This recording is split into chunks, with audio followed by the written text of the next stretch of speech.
saying. Education system. We're not just academicians, but also practically oriented. We're not just limited to virtual classes, but also physical exposure.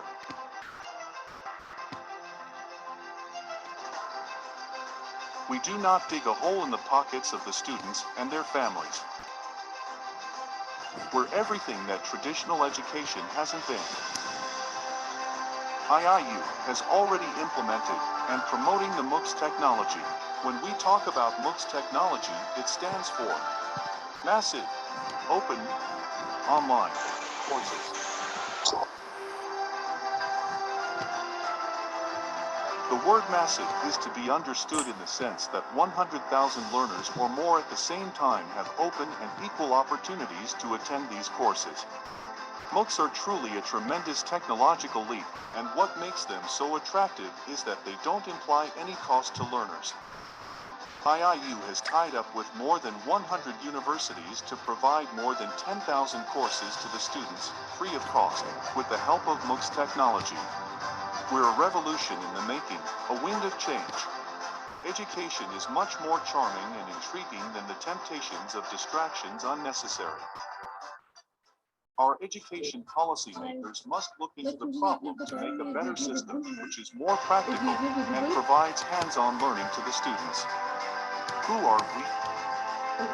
The International Internship University is a virtual university with state-of-the-art curriculum, real-life industry exposure, amazing student attention, learning-oriented resources, and most of all, a commitment to make the world a better place.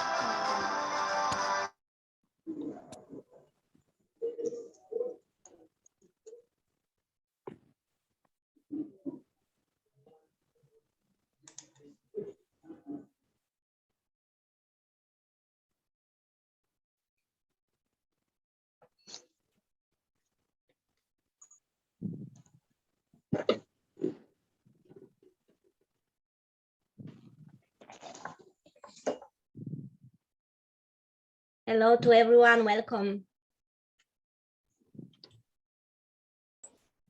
Hi, hello, good You're evening. welcome. Thank you very much. Joe. Hello from Atlanta. You're welcome. Hello. Oh. God bless you all. ترى مو في جنوب افريقيا ولا في تل أبيب.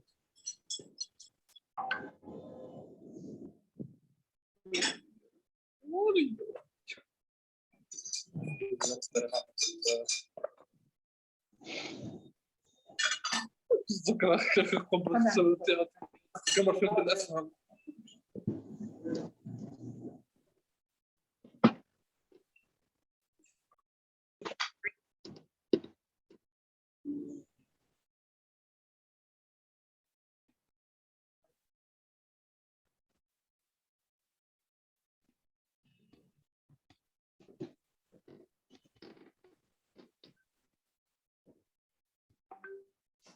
Greetings, everyone.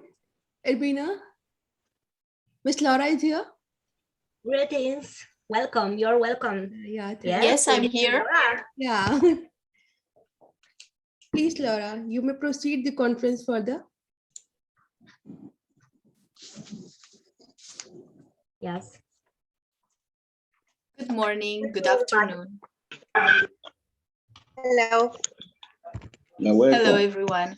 Good morning, good Good day. afternoon, good evening to all the respected dignitaries of IIU, distinguished guests, speakers, honorable participants, and all the loving audience present here from all around the globe. I am Laura Stancho, Deputy Country Director IIU, and today, together with Ms. Hermina Carmen Obrican, will be with you as the moderator of this event. International Internship University, IIU, is building a better and brighter future for all young learners, as is committed to providing better and virtual education to all the young learners of the globe. IIU is the conventional education system by cutting down the additional costs and providing access to more than 1,000 courses and internships to all e-learners across the globe. IIU has been accredited and affiliated with the World Education Organization and International Accreditation Organization, and collaborated with all the world's top universities and educational institutions through the platform of massive open online courses. IIU provides various certificates, including diploma, graduation, post-graduation diploma, post-graduation courses, and honorary doctorates. IIU has received many accreditations as per international standards for its innovation, vision, creative ideas, research, and white papers publication. International Internship University is building a better and brighter future for all young learners and is committed to providing better virtual education to all the young learners of the globe. As Mr. Piyush Pandit says, together we will achieve more. We should inspire each other to expand our minds and perspectives, always striving to explore new ideas and innovations for the betterment of the world.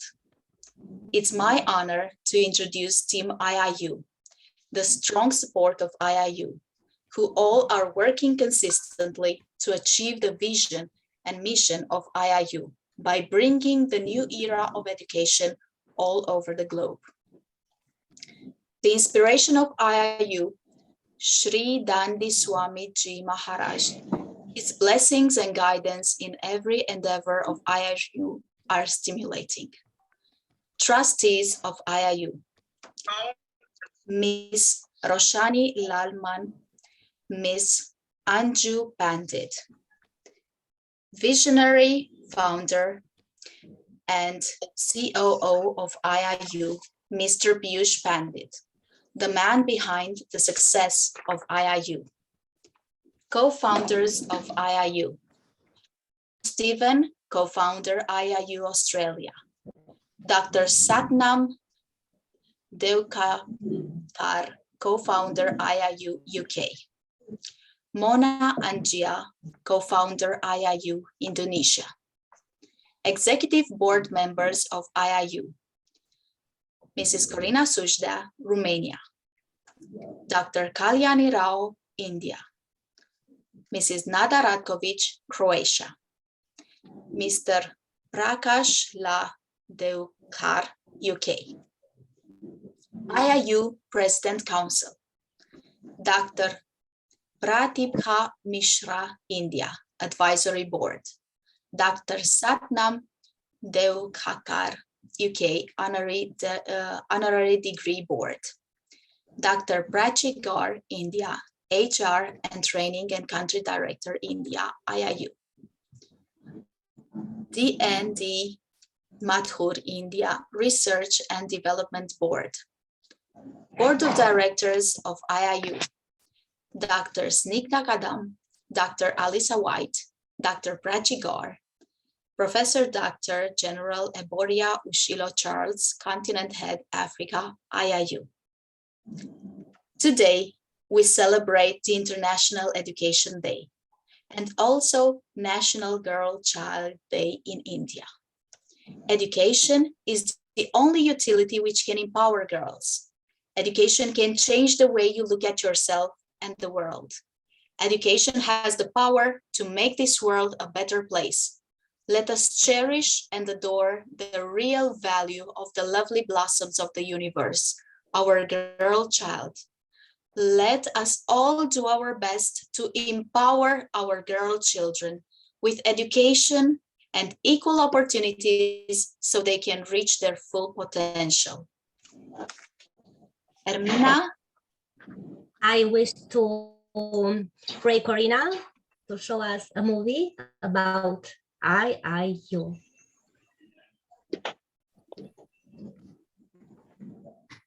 Please make me co-host, someone.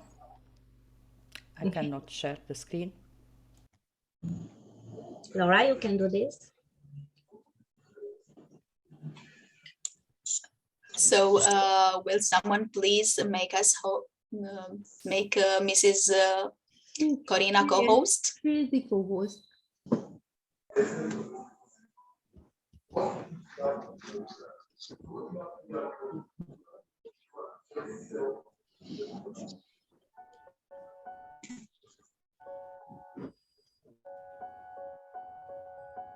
Teacher.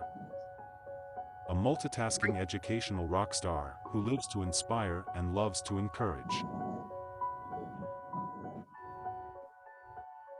A dedicated, hardworking, caring, loving source of knowledge and wisdom. A teacher is a guide, a friend, a philosopher, a counselor, a mentor. A teacher is a dawn of each student.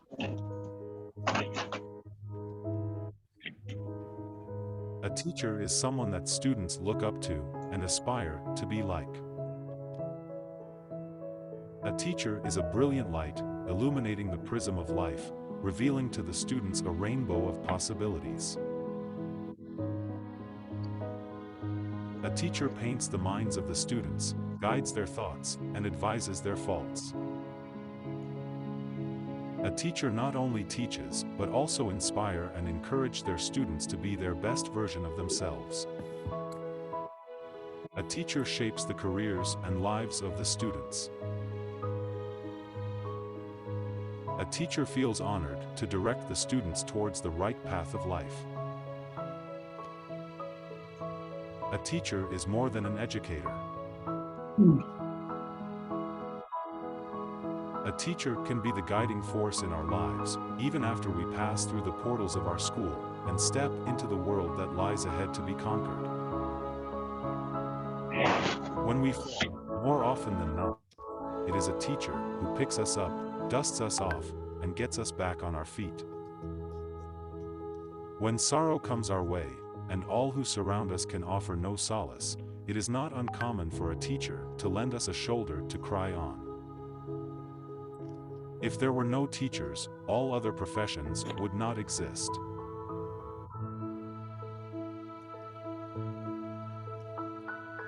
Piyush Pandit. The one who concocts the world's first virtual university, the passionate educationist articulates that the influence of teachers extends beyond the classroom, well into the future. On the auspicious occasion of International Teachers' Day, Piyush Pandit, the visionary co-founder of International Internship University, the chairman of Swarna Bharat Parivar, extends his heartfelt gratitude to all the teachers on this globe and commemorate them for their stupendous work of imparting education and knowledge and guiding the students through life itself, despite all the hurdles. We at International Internship University and Swarna Bharat Parivar honor, recognize, and respect the great sacrifices, efforts, and dedication of each teacher of the world.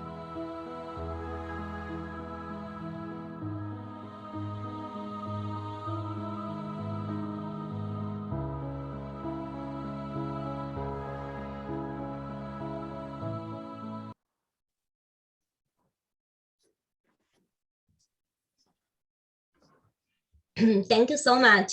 Greetings, I'm Ermina Carmen Oplican, Country Director of IIU Romania, and today, together with my colleague Ms. Laura Stanciu, Deputy Country Director, we warmly welcome you and assure you that we will offer you an unforgettable experience along with our distinguished guests. Today, I have the honor to introduce you the man behind the success of IIU, is none other than our beloved founder and COO of IIU, Mr. Piyush Pandit. A committed and inspiring social activist, a passionate educationist from the last 2 decades, providing education to students from various social and cultural backgrounds, possessing excellent administrative verbal communication and writing skills. He is a next-gen speaker and passionate writer. The versatile Dr. Piyush Pandit is the founder of Swarna Bharat Parivar and chairman of Piyush Group. The visionary Dr. Piyush Pandit has just one dream: no child should be deprived of education. He founded world's first virtual internship university during the pandemic, the International Internship University, the IIU. The words are not enough for his dedication and hard work. He said that if you make your internal life a priority, then everything else you need on the outside will be given to you, and it will be extremely clear what the next step is. Belief creates the actual fact.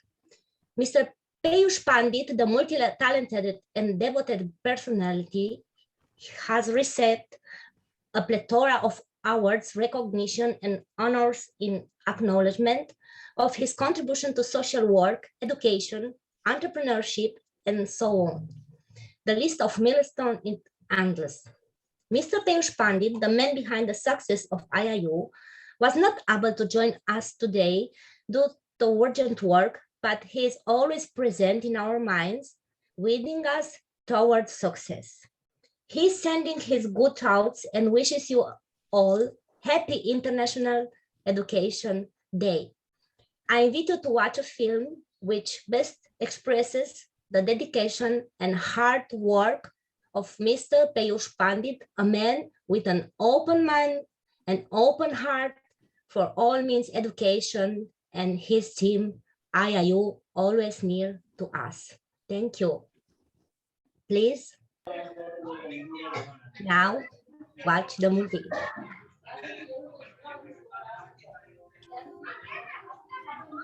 Welcome to the International Internship University, the world's first virtual university, which is concocted by the visionary Peyush Pandit.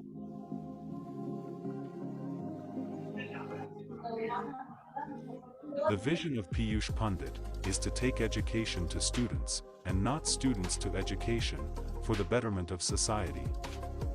He has just one dream: no child should be deprived of education. To fulfill the dream, he has worked 24/7, and the dream came into reality in the form of International Internship University. Through his concerted efforts, Peyush Pandit has made the education so facile through IIU that the learner from any corner of the world, from any university or college, can avail it, as per their needs and comfort, at a very nominal rate. International Internship University is building a better and brighter future for all young learners, and is committed to providing quality, skill-based, affordable, accessible and location-independent education to all the young learners of the globe, by providing internship opportunities. International Internship University is metamorphosing the conventional education system by cutting down the additional costs and providing access to more than 1,000 plus courses and internships to their e-learners across 195 countries, 6 continents, throughout the year, with over 150 virtual offices around the world. IIU has been accredited and affiliated with the World Education Organization, WEO, and International Accreditation Organization, IAO, and collaborated with all the world's top universities and educational institutions. Through the platform of MOOC, massive open online courses, with the aim of promoting internships and making modern education easy, accessible and affordable. IIU provides honorary degree, master's degree, graduate degree, certificate and diploma courses, professional education, customized programs, free courses, sustainable development goals courses, non-academic courses, blockchain technology learning lab, and many more. The entire curriculum of the IIU is skill-based on the ethos of high academics, with the help of MOOC technology. Our country directors are constantly bonding with the corporate sector worldwide, whether it's MNCs or international job providers. This is done not only to benefit the students of that particular country, but also to benefit the schools or colleges which are affiliated to us. All the students and colleges will be given the support like online training, virtual knowledge exchange, internship opportunities, work, IIU is committed to providing stress-free education with internship and entrepreneurship opportunities without any financial burden on the learners and their family members. International Internship University, after its inception in Australia, India has become the main hub of its operations.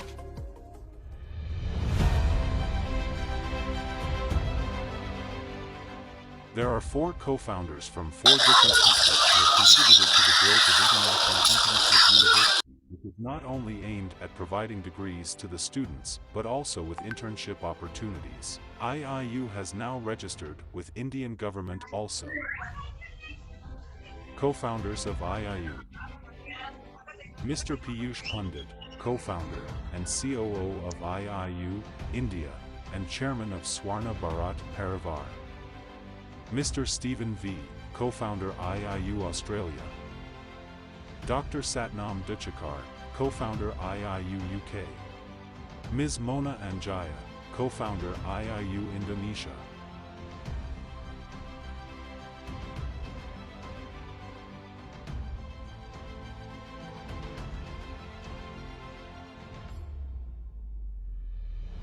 The Team IIU has been working tirelessly and is putting in efforts in all dimensions to bridge the gap of education in society. International Internship University has formed various councils to address specific issues faced by students, youths, women, and in the field of education. International Student Development Council. Objective of this council is to help, guide, and motivate the students. The council is made to ensure that the voice of the students is not suppressed. Building a sense of community is the essence of the International Student Development Council. International Youth Development Council is formed with the objective of improving the lives of children and adolescents by meeting their basic physical, developmental, and social needs and by helping them to build the competencies needed to become successful adults.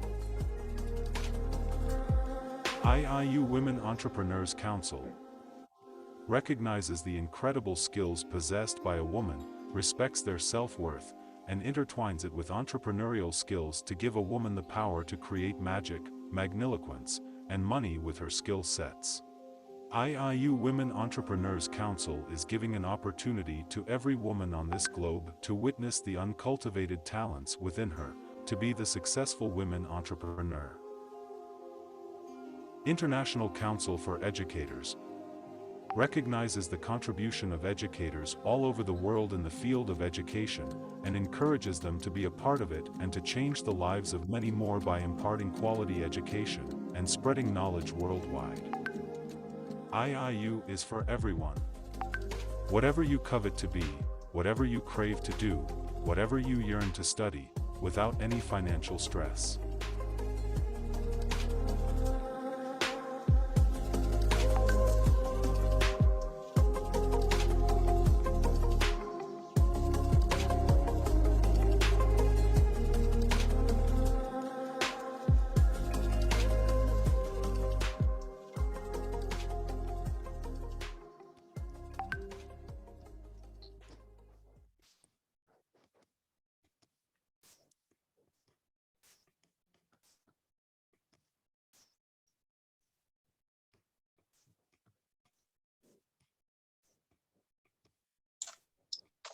Thank you for this lovely video.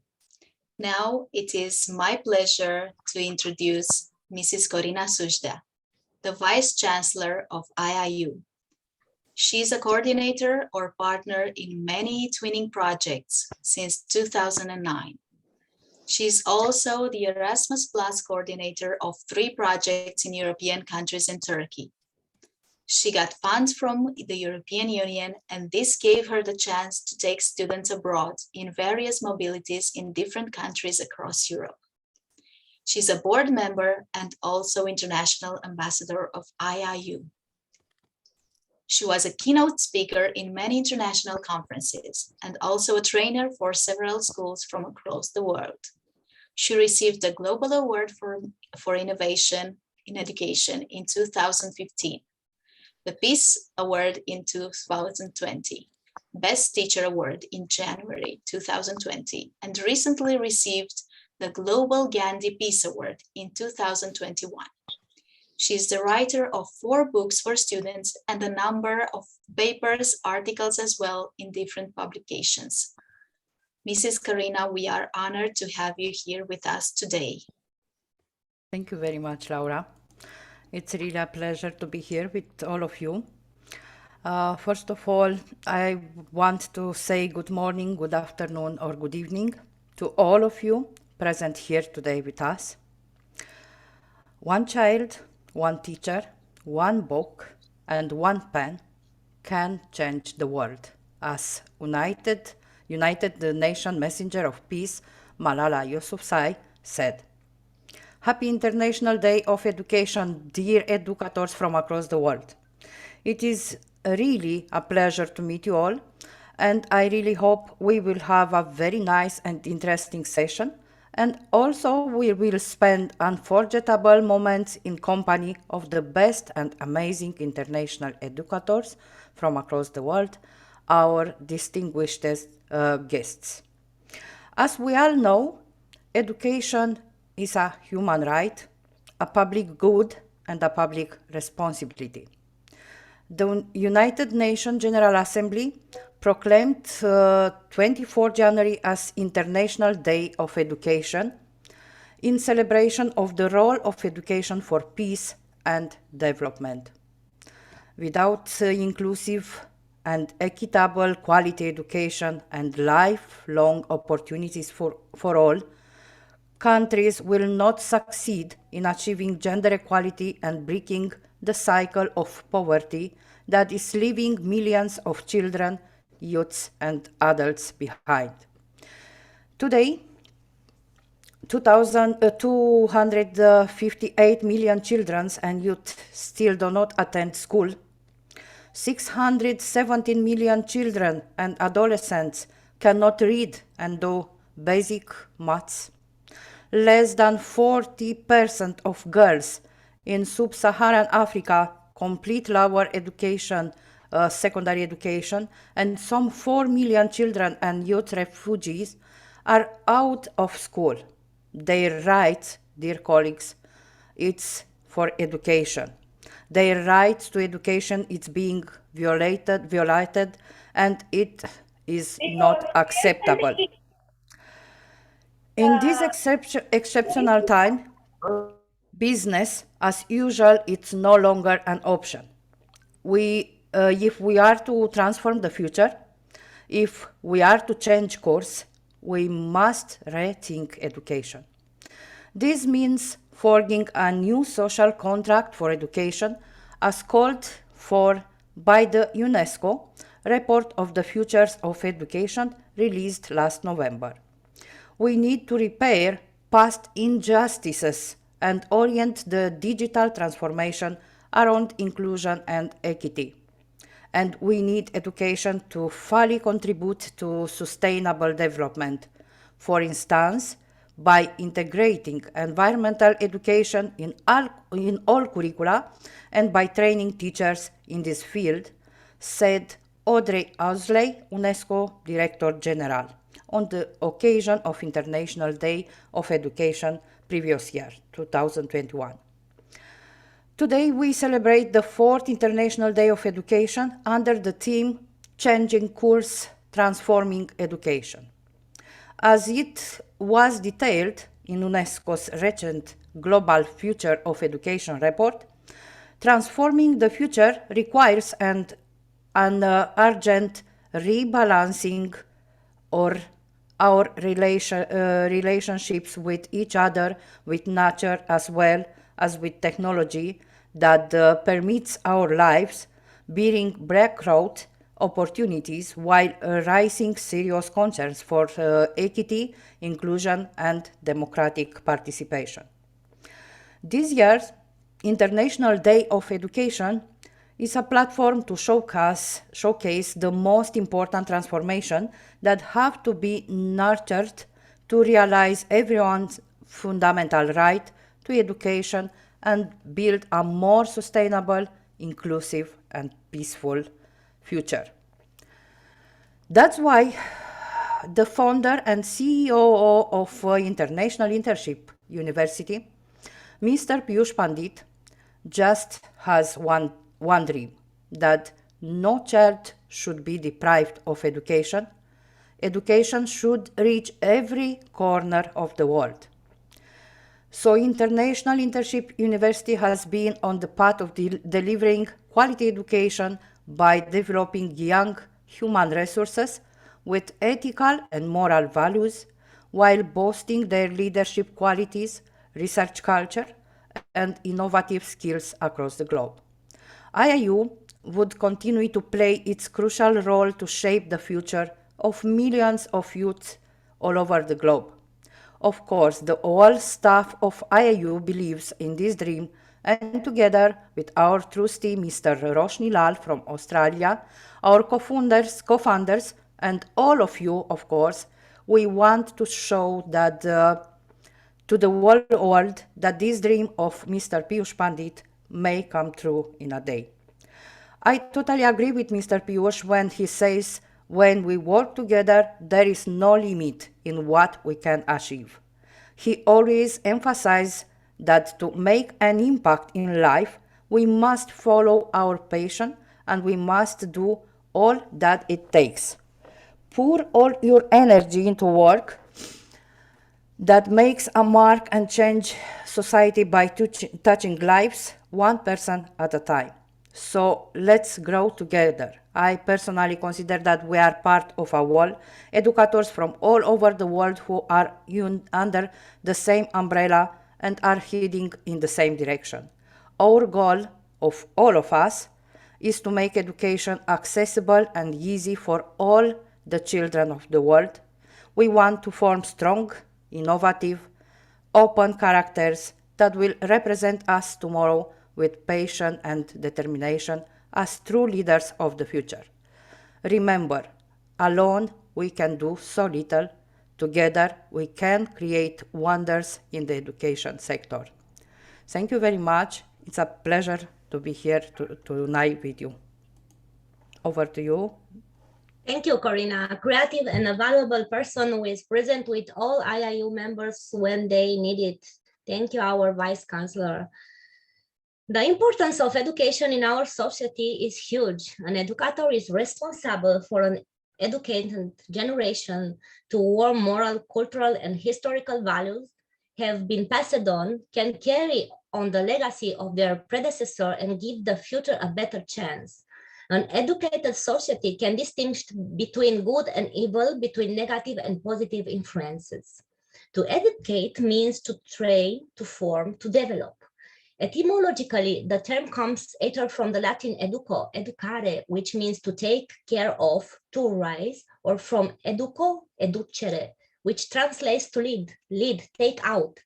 It seems that both etymological paths are correct, the semantic ramification leading to the current meaning of the term.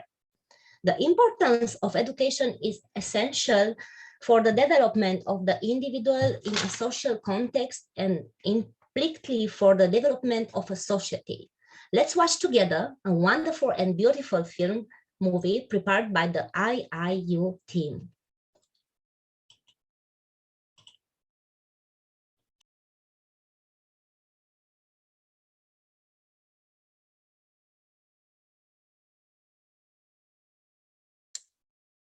Mrs. Corina, could you We share can see the movie about education, please. I shared it before. I shared it. Go on, please. Okay, Laura, go on. Okay, so the next guest on our list of distinguished speaker is Mrs. Mirela Tank. She is an internationally known and recognized teacher who shares her teaching methods with educators in the country and in the workshop, conferences, or courses she teaches. She's also a trainer, and her course is called The New Normal. For her original method of teaching during the pandemic, she obtained the title of Star 2020, offered by the World Book of Records. She was recently nominated among the 50 finalists for the Global Teacher Prize. And we are very proud of her for that, because she is none else than our Romanian colleague, Mirela Tank. Mrs. Mirela, I'm inviting you here on our virtual stage. Hello, You are welcome. Hello, my wonderful colleague. What a wonderful day with exceptional event all day around the world dedicated to the education. Unfortunately, I am very sick. I will present my goal for this year and later asking you to share yours with us. Corina, please put the video. Sure. Just a moment.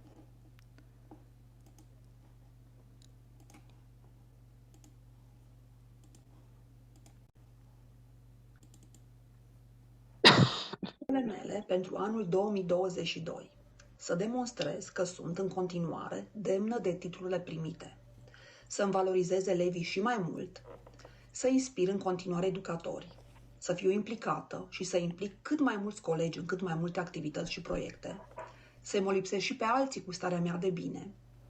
Elevii mei să ajungă la liceele dorite și să citească mai mult. Să termin cartea la care lucrez. Să organizez un alt TEDx.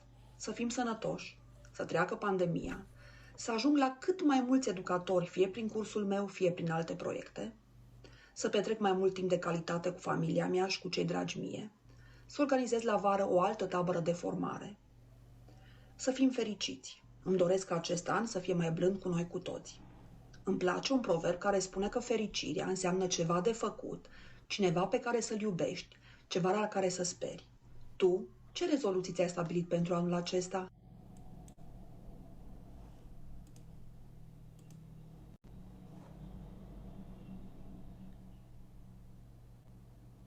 Please share with us your resolution, my colleague.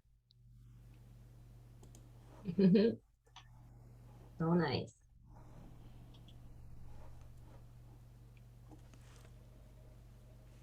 Thank you so much, Mirella. Thank you so much. I was deeply impressed by your words. It's an honor to have you with us today. We are honored by your presence, always proud of you. Now, it gives me a great pleasure to invite a special guest, Professor Dr. Vritaji Ganeshan, was Professor of German at the Central Institute of English and Foreign Language in Hyderabad, India from 1975 to 2007. He was also Vice Chancellor of CEFL 75-2007. From 2020 to 2014, he taught German and Hindi at Emory University, Georgia State University, Georgia Tech, and Goethe Zentrum in Atlanta, USA. Since 2019, he is an emeritus professor of German at the IS University, Jaipur, India. He studied Hindi literature, history, and political science at Osmania University and Germanistic and International Politics at the Universidad München, from where he obtained his doctorate in philosophy.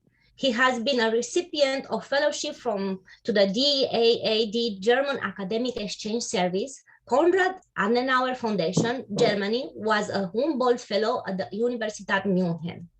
He was selected for the Jacob and Wilhelm Grimm Prize of the German Democratic Republic in 1990. His field of specialization are German studies, method of teaching German as a foreign language, and cross-cultural communication. He has written 2 books, Das in der Lande Hermann Hesses and Das in der Deutscher Dichter. He has published over 90 scholarly articles in journals all over the world. Every year he is in India for several months, delivering lectures and conducting workshops all over India. Professor Dr. Ganeshan is available for academic assignment, delivering lectures and conducting workshops on German, literature, and culture, teaching German as a foreign language, cross-cultural communication, and Hinduism in the context of world religion. Please, Professor Dr. Ganeshan, welcome to our virtual stage. Thank you. So, good morning, or good afternoon, or good evening to all of you, in whichever time zone you may be. I'm extremely happy to be here to share my views with you all. I would like to thank Corina, and all the others who are responsible for inviting me to be here. Basically, they have taken the risk of inviting me. And so let's see. My topic is, what is international education and what can India offer to the world today? I would like to preface my talk with the following words of the German poet Hermann Hesse. He said, meine Aufgabe ist es nicht, anderen das Objektiv Beste zu geben, sondern das meine so rein und aufrichtig wie möglich. Which means in English, my task is not to give the others objectively the best, but whatever is mine as plainly and as sincerely as possible. And that's what I'm going to do. Some of you may feel a little provoked about what I'm saying. Some of you may even feel a little upset about what I'm saying, but that's all right. That is part of your intellectual discussion. The ancient education system in the Indian culture has been a very, very powerful one. But unfortunately, during the British colonialism, India was forced to adopt the British system of education. And that's why we have lost our roots and we have to face today lots and lots of avoidable problems when it comes to education. In India, we celebrate National Education Day every year on November 11th to mark the birth anniversary of India's first education minister, Maulana Abul Kalam Azad. As we all know, on December 3rd, 2018, the United Nations General Assembly adopted a resolution proclaiming January 24th as International Day of Education, in celebration of the role of education for bringing global peace and sustainable development. Changing course, transforming education is the theme of International Education Day of the year 2022. This is a well-meant gesture, is my personal opinion. This is a well-meant gesture of international diplomacy. But what is the reality outside in the world today? Well, the famous book, which you all know, has already said it thousands of years ago, the spirit is willing, but the flesh is weak. So what is education? Going by my own experience and a little bit of knowledge and wisdom, I do believe I have, I would say this. Education is a combination of information, knowledge, and wisdom, leading to the creation of a sound mind in a sound body. Education is a harmonious and progressive development of all the innate powers and faculties of human being, physical, intellectual, and ethical. Education is the development of a human being from within. There are three types of education: formal education, informal education, and non-formal education. And all the three are equally important. What is international education? Again, I have my own personal view on this. You may be a little shocked to hear this, but that doesn't matter. I have an idiosyncratic view on what is international education. After all, I am a professor. Professors are supposed to be very crazy. According to me, there is nothing called international education. There cannot be an international education. One cannot offer the entire world a uniform concept of education. This is already happening with the globalization. I have my own definition of globalization. If you think from the perspective of many of the Afro-Asian countries, African countries, Asian countries, Latin American countries, which are all colonized by Great Britain, France, Netherlands, Portugal, then I would say, if colonialism was the rule by foreigners by force, globalization is the rule by foreigners by invitation. There cannot be for the entire world a uniform concept of education. That's absolutely unrealistic. Why? Each country and society have their own history, and therefore they have their own special interests, concerns, and problems. Education in every country and in every culture should be based on local conditions, local needs, and local problems. We can think globally because we're in a globalization. We have no choice, but we have to handle locally. Education should be based on the real concerns and dreams of the younger generation of that particular country and society. The younger generation, the United States of America, has its own dreams, whereas the younger generation in Germany has a different kind of dream. The younger generation in China, they have their own dreams. A younger generation in Nigeria, they have their dreams. They don't have all of them the same dreams, unless they are dreaming of a Hollywood film actress. Education should reflect the basic cultural values of the society which it serves. Education is culture bound. Education has two virtual functions to perform. One is a tradition preserving function, and the other one is a growth facilitating function for the future. Show me one country in the world where this kind of education is available today in a positive way. Nowadays, it's very fashionable for everyone to talk about globalized education, education for world peace and international understanding, using all kinds of high-sounding words and phrases. This kind of free flow of lots of empty words means, pardon me for saying this bluntly, now I'm talking like a German, very bluntly, frankly, not like an Indian who is always polite.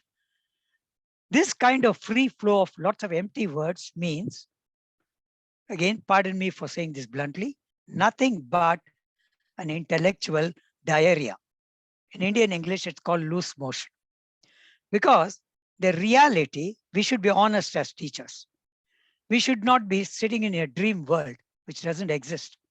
We should not be sitting in an ivory tower, ignoring the reality outside. Because the reality looks different and the reality is absolutely not comfortable. Very often we are discussing from an intellectual point of view because that satisfies our ego. We are discussing theoretical issues and are not willing to boldly tackle the problems in reality. Most of us are playing an intellectual game, and that remains only a game. In many countries of the world, in a metaphoric sense today, if you look at many of the countries, there exists even today a darkness in the form of poverty, illiteracy, inequality, gender discrimination, unemployment, regionalism, violence against women, and political and business corruption. Today, unfortunately, all over the world, what is being offered in most of the cases as education is only information. It's mostly information at surface level, and internet is also promoting it.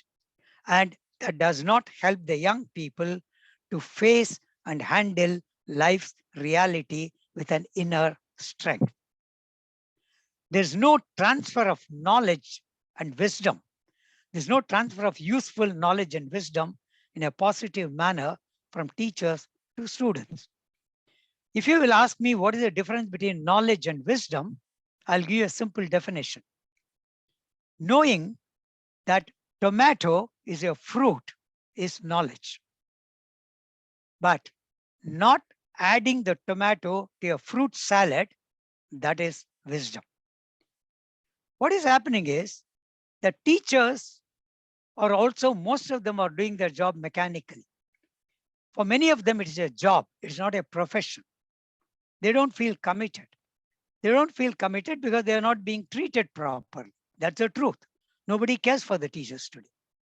Teachers go to the classroom, spit out all kinds of information, and the students try to swallow everything mechanically without even understanding it.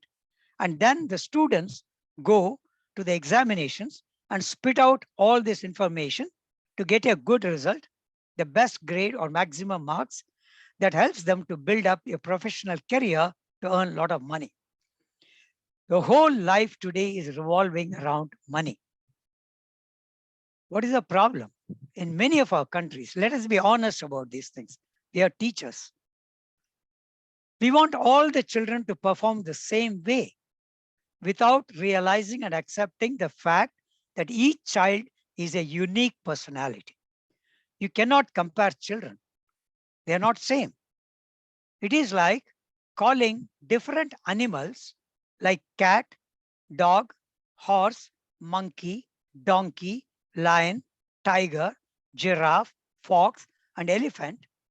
We call all these animals, tell them to come for an evaluation test, and then we tell them, all of them, that every one of them is going to get an equal chance.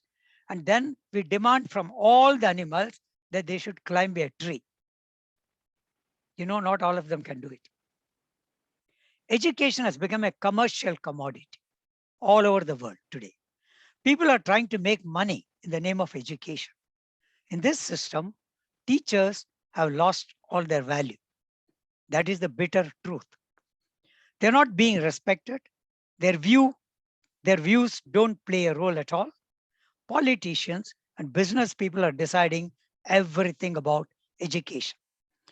Even now during the COVID crisis, you know, all over the world, many of the teachers are not being paid their salary. Teachers are still investing their time, energy, try to help children, try to help students day and night. But the latest news I had yesterday was in a particular state in India, teachers were teaching physically and mentally challenged children, whom we call today in a nice way, specially challenged children. They have not been paid their salaries for the last 3 months. That is the state of affairs today. Education has become a service industry. Teachers are expected to keep the parents always happy. There are absolutely no ethical values which play a role in the context of education today. When I was a student, if I got 40 out of 100 in my mathematics test, the teacher called me, she gave me the test paper, and she gave me actually one slap on the face and yelled at me and said, "What are you learning? You're not learning anything. You're lazy." She shouted at me. I came crying home. I told my mother, "My teacher hit me." Mother said, "Why?" I said, "I got 40 out of 100. My mother gave me a slap. She also hit me. And next day, my mother came with me to the school and told the teacher, "Give him one more slap." Because during my childhood, learning was my responsibility. My performance was not the responsibility of the teacher.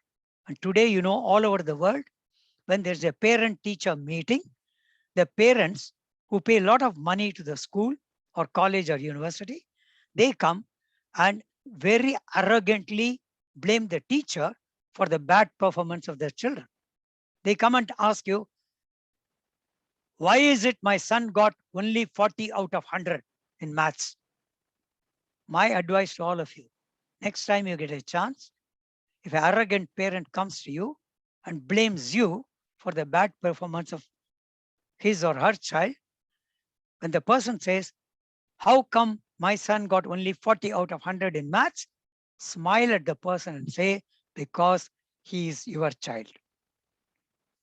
So what is happening is education has lost its ethical parameters.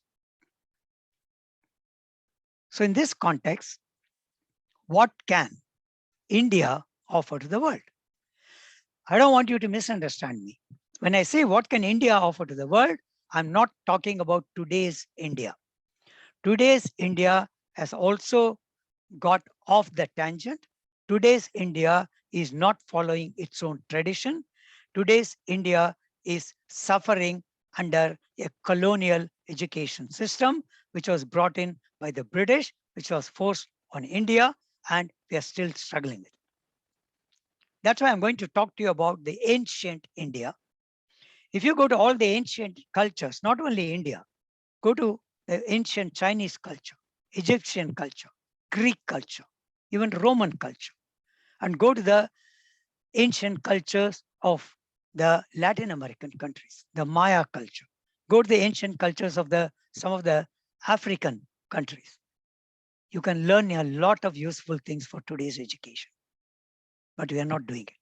So let me talk about India because I'm from India. In the ancient Indian concept of education, education was considered to be the manifestation of the perfection already in a human being. Once upon a time, the Indian education was based on these important aspects: acquisition of relevant knowledge, development of inquiring mind, self-realization, character development, training in ethical values, moral values, cultural development, and developing social virtues and social commitment. One of the holy scriptures of the Hindus in India, the Rig Veda, says, education is something which makes a person self-reliant and selfless. What is the role of the teacher? Teacher was perceived as the communicator of knowledge and wisdom. The teacher's job was not just to pass on the surface level information. A teacher was expected to be a role model. A teacher was expected to possess qualities like humility, truthfulness, simple living, high thinking, disciplined routine, mental control, and radiating a positive approach to life. Where do you find such teachers today? The Sanskrit word for teacher, guru, Sanskrit has got different words for teachers, but I'm using the word guru now because he's the ultimate teacher of the high order. The Sanskrit word for teacher, guru, means an educator who removes one's darkness of ignorance by imparting relevant knowledge and thus leads one from darkness into light, from ignorance into bliss. The teacher, the guru, decided everything about education because he was knowledgeable. The teacher, the guru, first tested the student, called Sishya in Sanskrit. The teacher identified the individual capacity and capabilities of the student, and then the teacher imparted the student individually the relevant knowledge required. What was the role of the student? The student was, as a rule, very respectful to the teacher, and the teachers regarded their students as their own children. You know what today's students think about their teachers? Teacher's home was called Gurukul.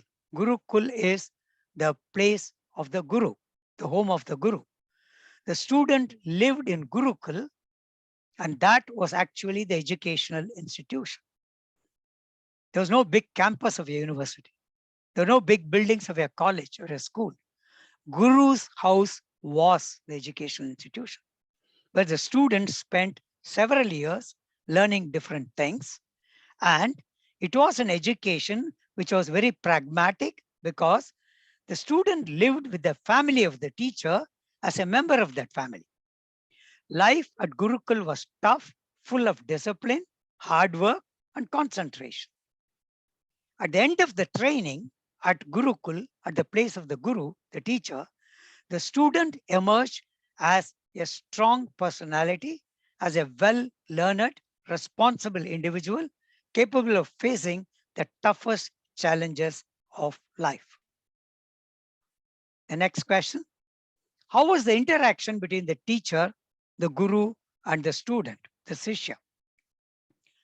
Both of them took education seriously. Both took teaching and learning very seriously. The guru, the teacher, had the responsibility of teaching, but it was the student who had the responsibility of learning. At the beginning of every lesson, they both chanted this prayer in Sanskrit, which is from one of the holy scriptures, Brihadaranya Upanishad. It's also called Pavamana Mantra. I'm saying this in Sanskrit first, and then I'll tell you the meaning in English. Asato ma sadgamaya, tamaso ma jyotir gamaya, mrityo ma amurtam gamaya, om shanti shanti shanti. This means from ignorance lead us to truth. From darkness lead us to light. From death lead us to immortality. Om, peace, peace, peace on the earth. There is also another mantra, which is called Shanti mantra, which was taken from the Krishna Yajurveda Taittiriya Upanishad, again a holy scripture, which the teacher and the student jointly recited when they started any learning. I'm telling you that in Sanskrit first, then I'll tell you the meaning. Om Sahana Vavatu Sahanau Bhunaktu Sahaviryam Karavavahai Tejasvinavaditamastu Ma Vidvishavahai.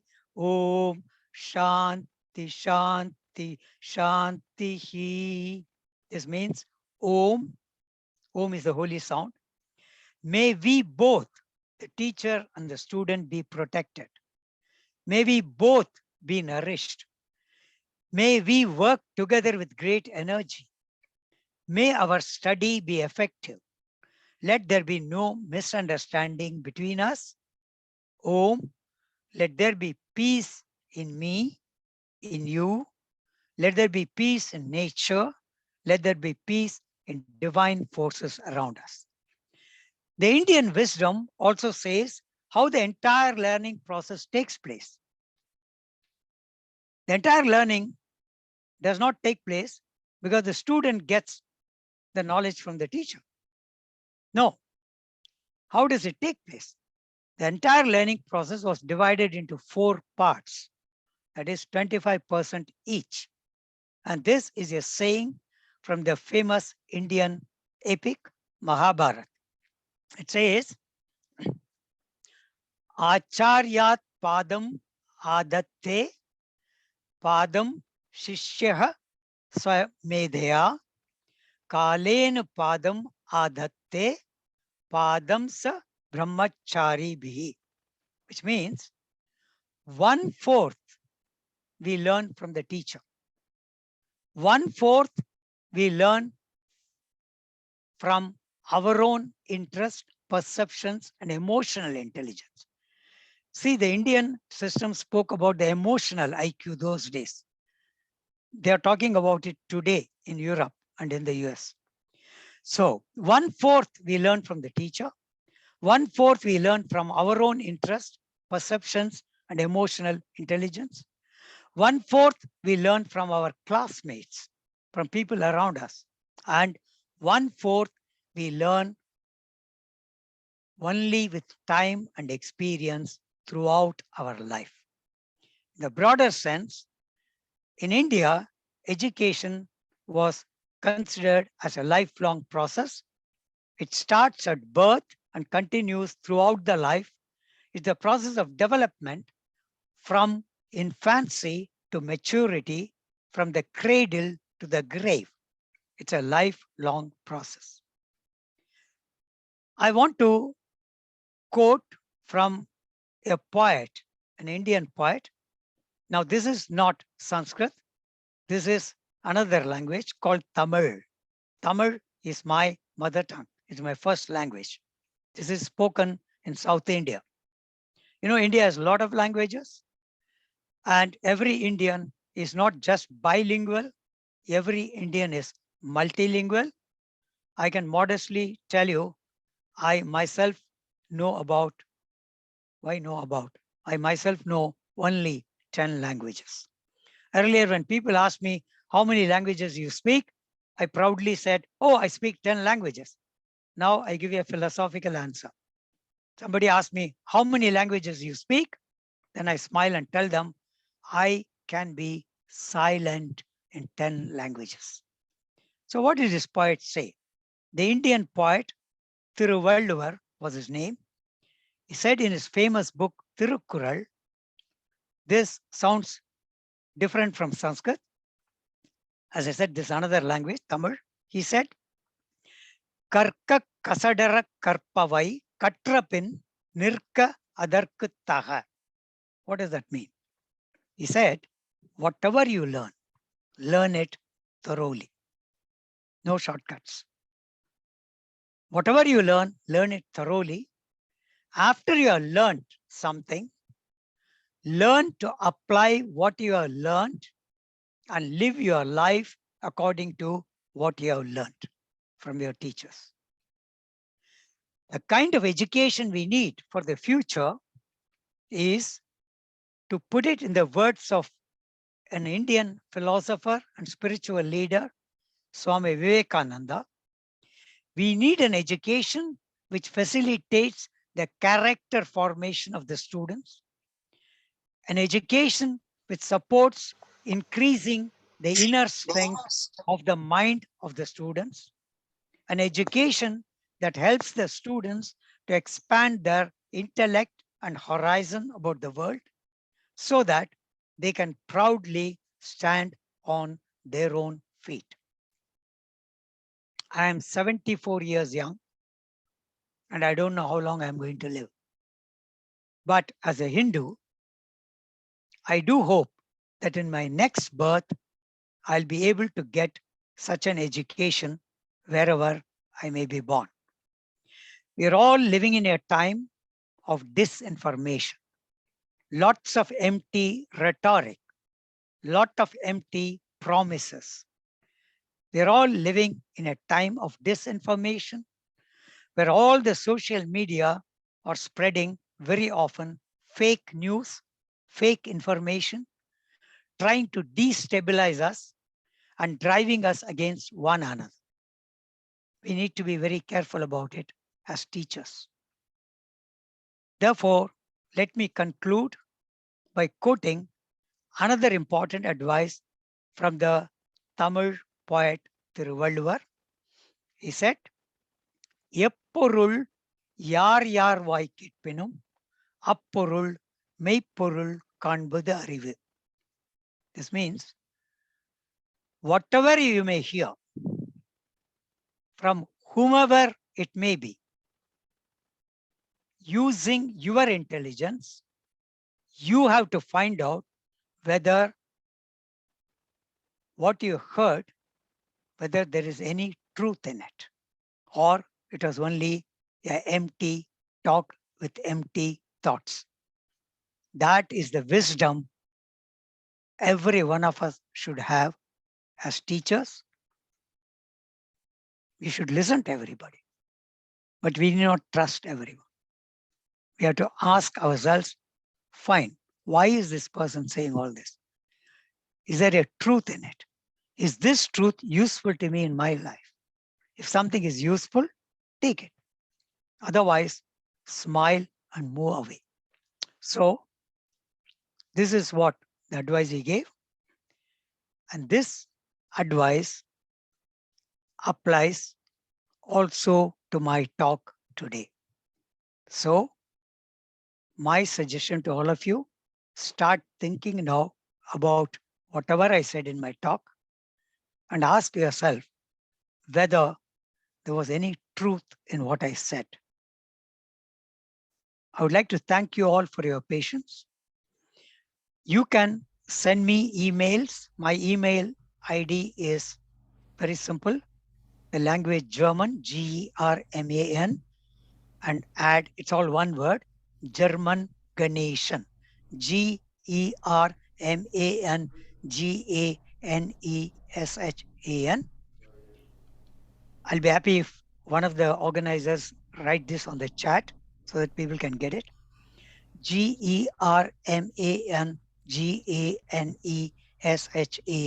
German Ganeshan at gmail.com.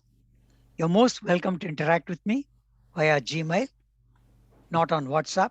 All professional majors, I interact only on email, not on WhatsApp. WhatsApp has also become a big disease now. People use WhatsApp for even professional things, which I don't think is right. You will also find me on the Facebook. Look for Ganeshan. You will see my page, but remember my face so that you also interact with the right Ganeshan, not with the wrong Ganeshan, because I will feel very jealous if you're not interacting with me, with somebody else. Please also look for a group called Students of Ganeshan on the Facebook. Some 700 students, my students from all over the world. I have taught in several countries. They all formed this group and we interact a lot there. You're most welcome to join that group also. Whenever you're feeling depressed, whenever you're feeling dull, you feel demotivated, maybe you can go to Facebook, look for a page called Swami Dukhananda, SWAMI Dukhananda,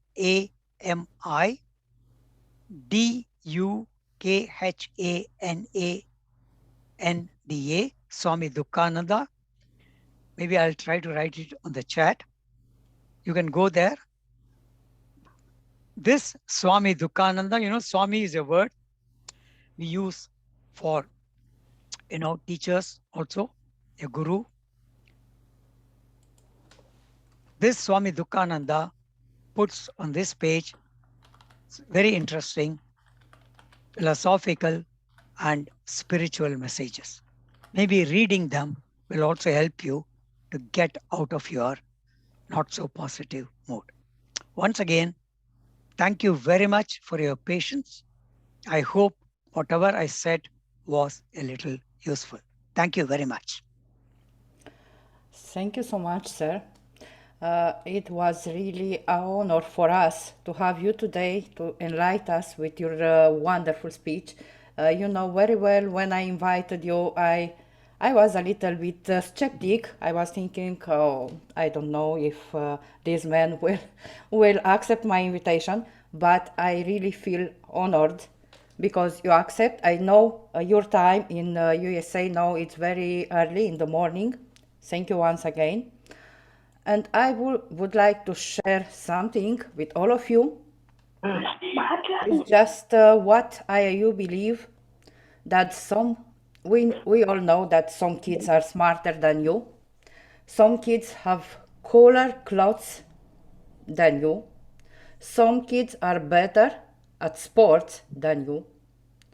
But all those things doesn't matter. Why? Because you have your thing. To be that kid who can get along, be that kid who is generous, be that kid who is happy for others, people, be that kid who does the right thing. Be the nice kid, and of course, I'm sure if you will be a nice kid, you, our students who are present with us today, your teachers will be the best teachers in the world. Thank you very much. Over to you, Good evening, Ermina. Professor Ganeshan. It's a very excellent lecture, and I congratulate you. It is a thought-provoking lecture and giving the ancient Indian culture and educational system, and it is very interesting. And everyone has to go into deep study of the education, the role of student, role of teacher, everything you have mentioned very clearly. It is very interesting and thought-provoking. Thank you once again, Professor Ganeshan. Thank you very much. Over to you, Ermina. Thank you once again, Professor. Over to you, Laura, please. Okay, Invite. sorry. Thank you so much for this inspiring talk. You really touched our hearts and souls. And now I have the honor to present Professor Dr. Siham El Kafafi, Director, Arrows Research Consultancy Limited, New Zealand. Dr. Siham El Kafafi has over 20 years experience teaching and incorporating literacy and numeracy in her delivery. Among the courses taught by Dr. Siham, we can mention strategic planning and management, open innovation, enterprise innovation, applied innovation, adult education and learning, organizational behavior, industry, practicum and research project, applied management, management in organizations, leadership, business marketing, mindful management, research methods, human resource management, operations management and supply chain management, quality and service management, project management. Welcome, Dr. Siham. We are honored to have you with us here today. We invite you here on our virtual floor. The floor is yours. Thank you. Thank you very, very much, Laura. Thanks, Corina. Thanks, Ermina. Thanks to all IIU organizers for this wonderful event. And thanks also for all attendees. It's a pleasure to be with you today. Good morning, good afternoon, and good evening to everybody. I welcome you from New Zealand. It is 2:45 in the morning here. I would like to share with you my presentation slides.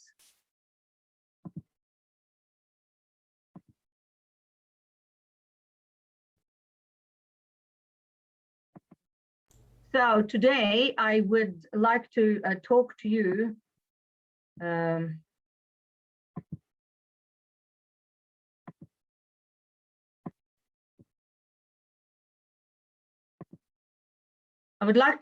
about the role of e-learning for the educational sustainability. Is my screen clear to everybody? Yes. Yes, okay, thank you.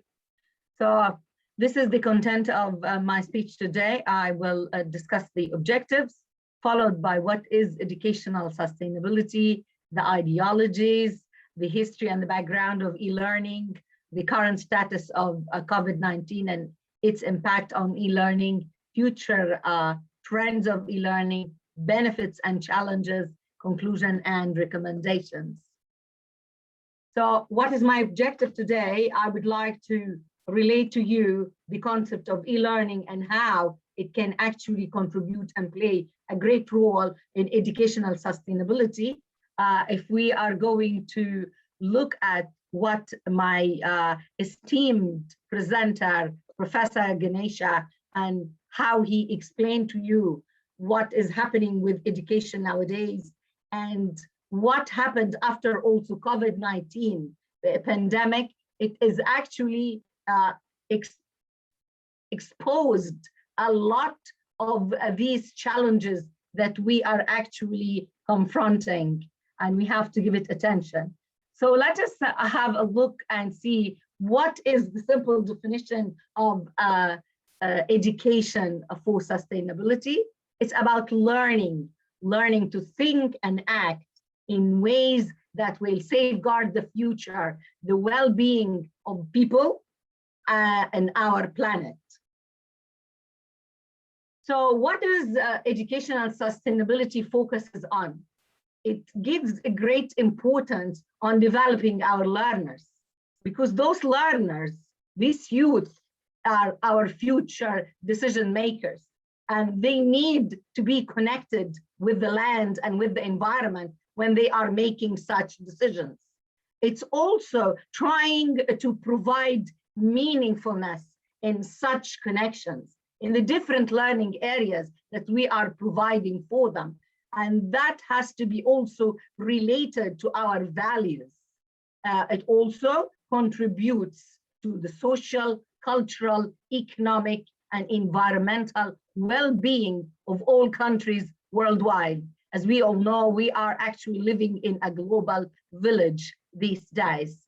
It also looks at how are we going to prepare our youth, our young people, for a lifetime of sustainable living. How are we going to do that? It's through our teaching, through imparting our culture, our knowledge, our everyday practices. So it has to be incorporated in everyday practices.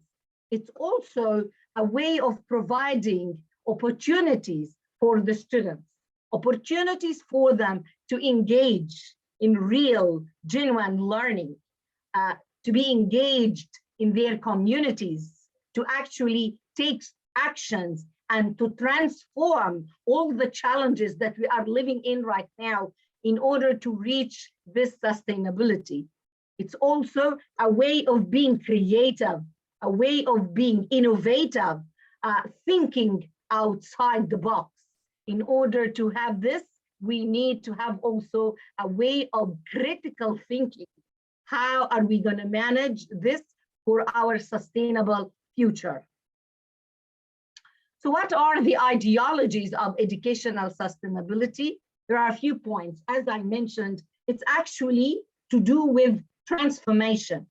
We are trying to transform the youth who are our future, to transform them through equipping them with all the knowledge, the training, the skills.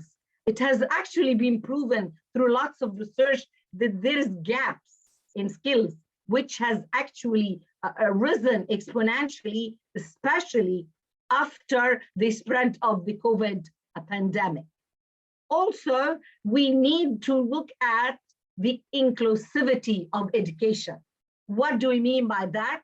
It's the basis of education sustainability is that everybody is included, no one to be left. And I believe that has got to do with everybody, whatever their background is, whatever their age, whatever their ethnicities, whatever the status. And also it's to do with the learning spaces, whether it's formal, informal, in the classroom, outside the classroom. And I believe this is also one of the philosophies of IIU, is to include everybody in education. Also connectivity. How are we going to connect with nature and how to connect with our environment and how to look at the different aspects, whether it's environmental, economic, social, or political. Also visualizing positive future. Positivity is extremely important. We have to have a vision, to be strategic, to think for the future, and to be positive. There are lots of people, for example, when they look at COVID-19, they look at it only from the negative side. But no, we need also to be positive. We need to be looking at half of the glass full, not empty. Also reflections and continuous improvement. These are philosophies that are very important with us as educators or in any field. We need always to have a check, double check, reflect on our actions and think what went well, what needs to be improved.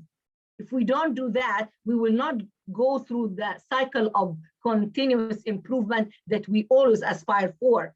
And this should be done not only professionally, but also in our personal lives. The collaboration and participation is also an important ideology. Working together. I believe somebody was mentioning today at the beginning of this conference is that, I believe it was Corina, that she said we can produce little, but if we're working together, we produce more. And there's another saying that says, work smarter, but not harder.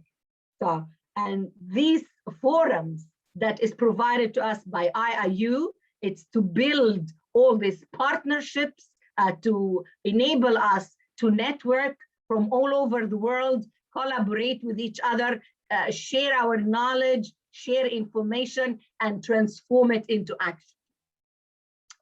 So if we're going to look at what is the history of e-learning, we know that, of course, the internet and the computers revolutionized this area in the 20th century. So if we look back, when in 1980s, we started having the Mac, and the individuals, each one of us started having in our homes our computers, it made our life easy and it improved our skill sets.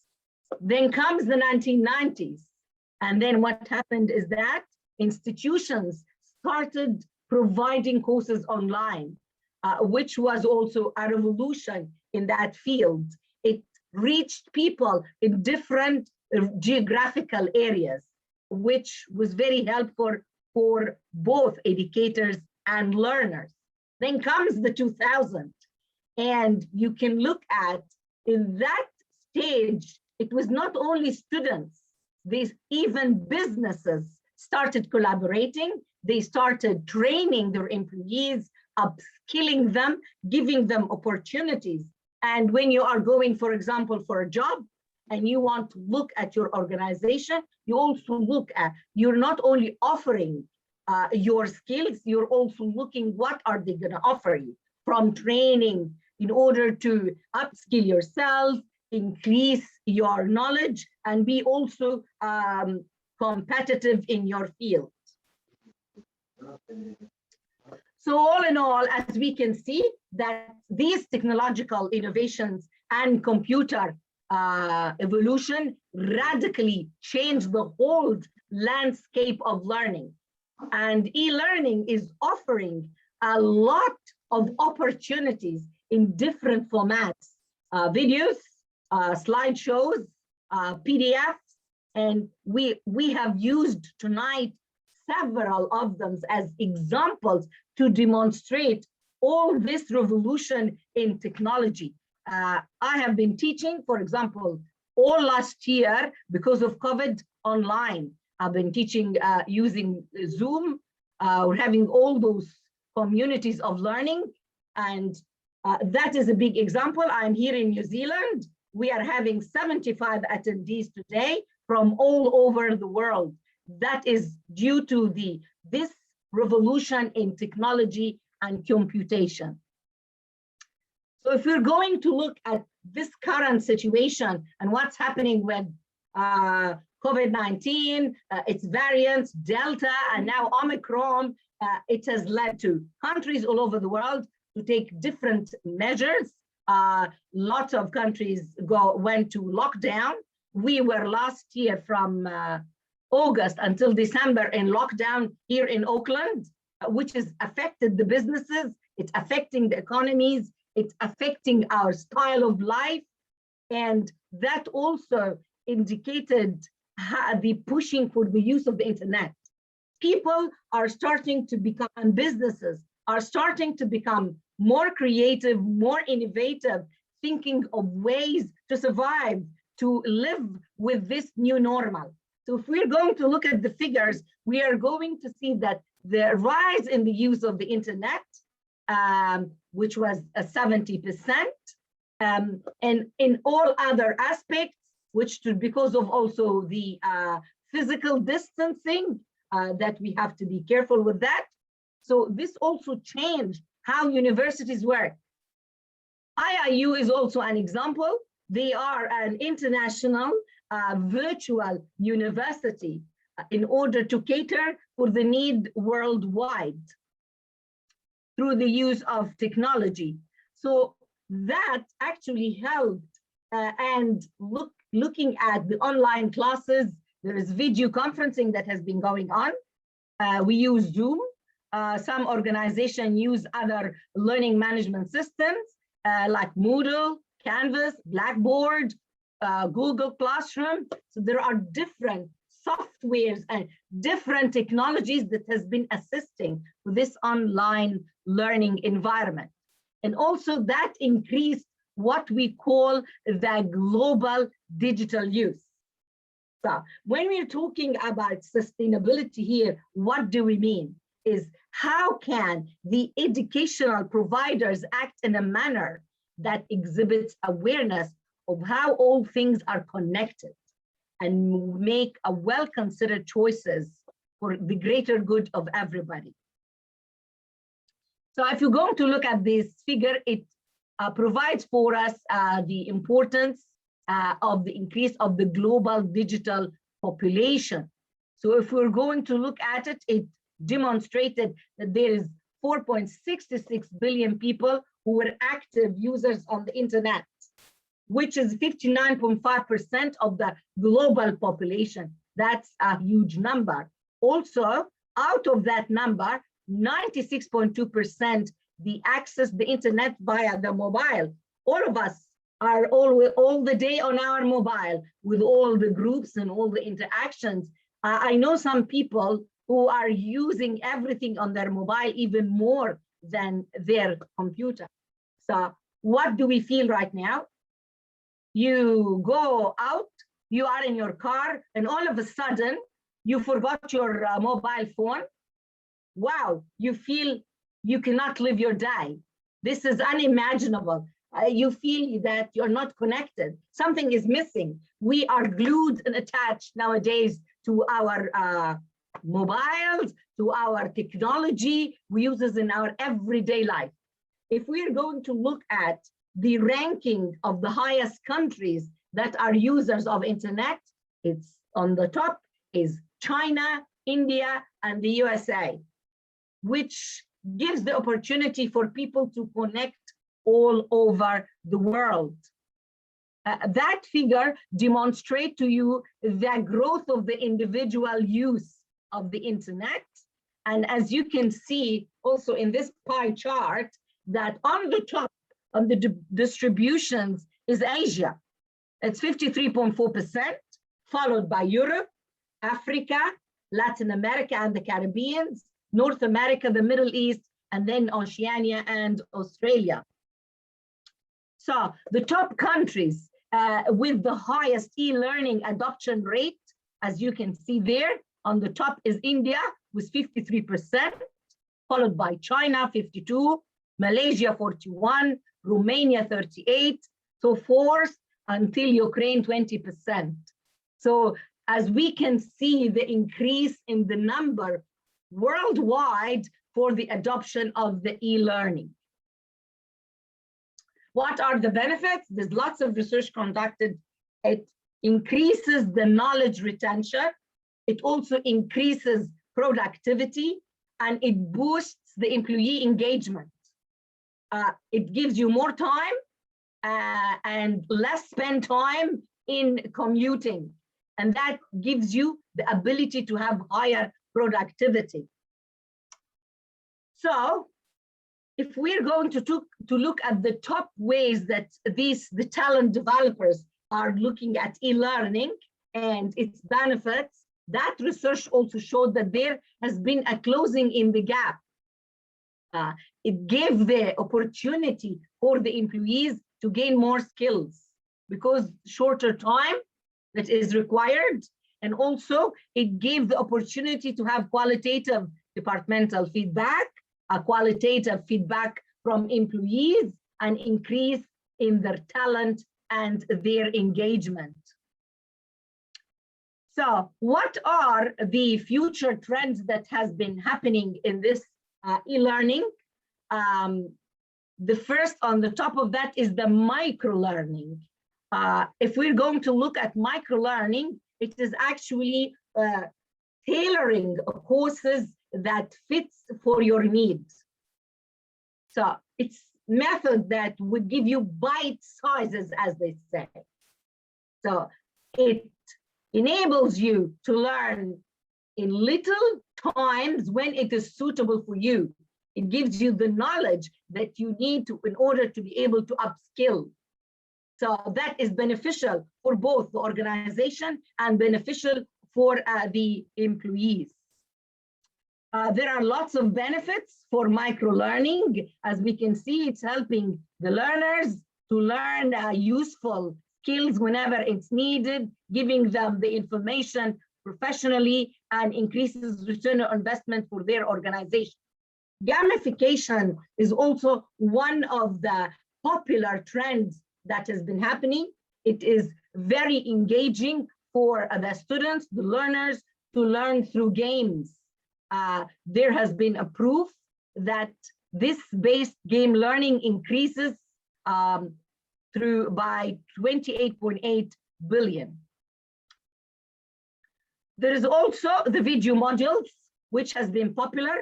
If we are going to look at YouTube, everybody goes to YouTube. There are lots of videos there that helps in the educational system. And there has been a research that was conducted to look at people, how do they react and what is the best way for them to learn about, for example, a new product. And the short videos were the best ones as proved in this research, 69%. Also, there is tailored learning paths. We used to have in one of the universities that I worked in a department that was called Industry Training Department. And what we used to do there is that we would go to the industries, meet with them, tailor specific courses that fits with their requirements. They want to talk about customer service, they want Six Sigma, they want teamwork, leadership, you name it. Whatever they want for their employees, their management, we tailor it for them, we package it, and we deliver it. Because that also is very popular. There's also the learning management system, which is extremely crucial and important for all organizations in order to keep track of their learners, their educators, documentation, reporting, and admin work. So also, if we are going to look at the learning communities, this is providing a good environment, a social online environment, like what we are doing right now, like what IIU is doing. They are providing for us a good learning communities digitally in a way that we would all meet in these conferences. We have different training sessions that we would share our knowledge, disseminate our knowledge to either small groups or bigger groups of people. So e-learning for the future educational sustainability has got a lot of benefits, and also there are challenges. So we need to understand the challenges in order to be able to know how are we going to combat it, how are we going to deal with it in order to benefit the best way from e-learning. So if we're going to look at the benefits, of course, we mentioned them, some of them. It's tailored for the students who love, for example, to work on the screen. They have the convenient time. They can click on it when it's convenient, work on it when it fits with them. It also gives them the courage. There are lots of people who are introverts. They have their own pace when they are learning. They would like to study from home. It also lessens the time for commuting, saves the time from traveling. And of course, the online courses is a lot less expensive than the face-to-face, the traditional means of learning.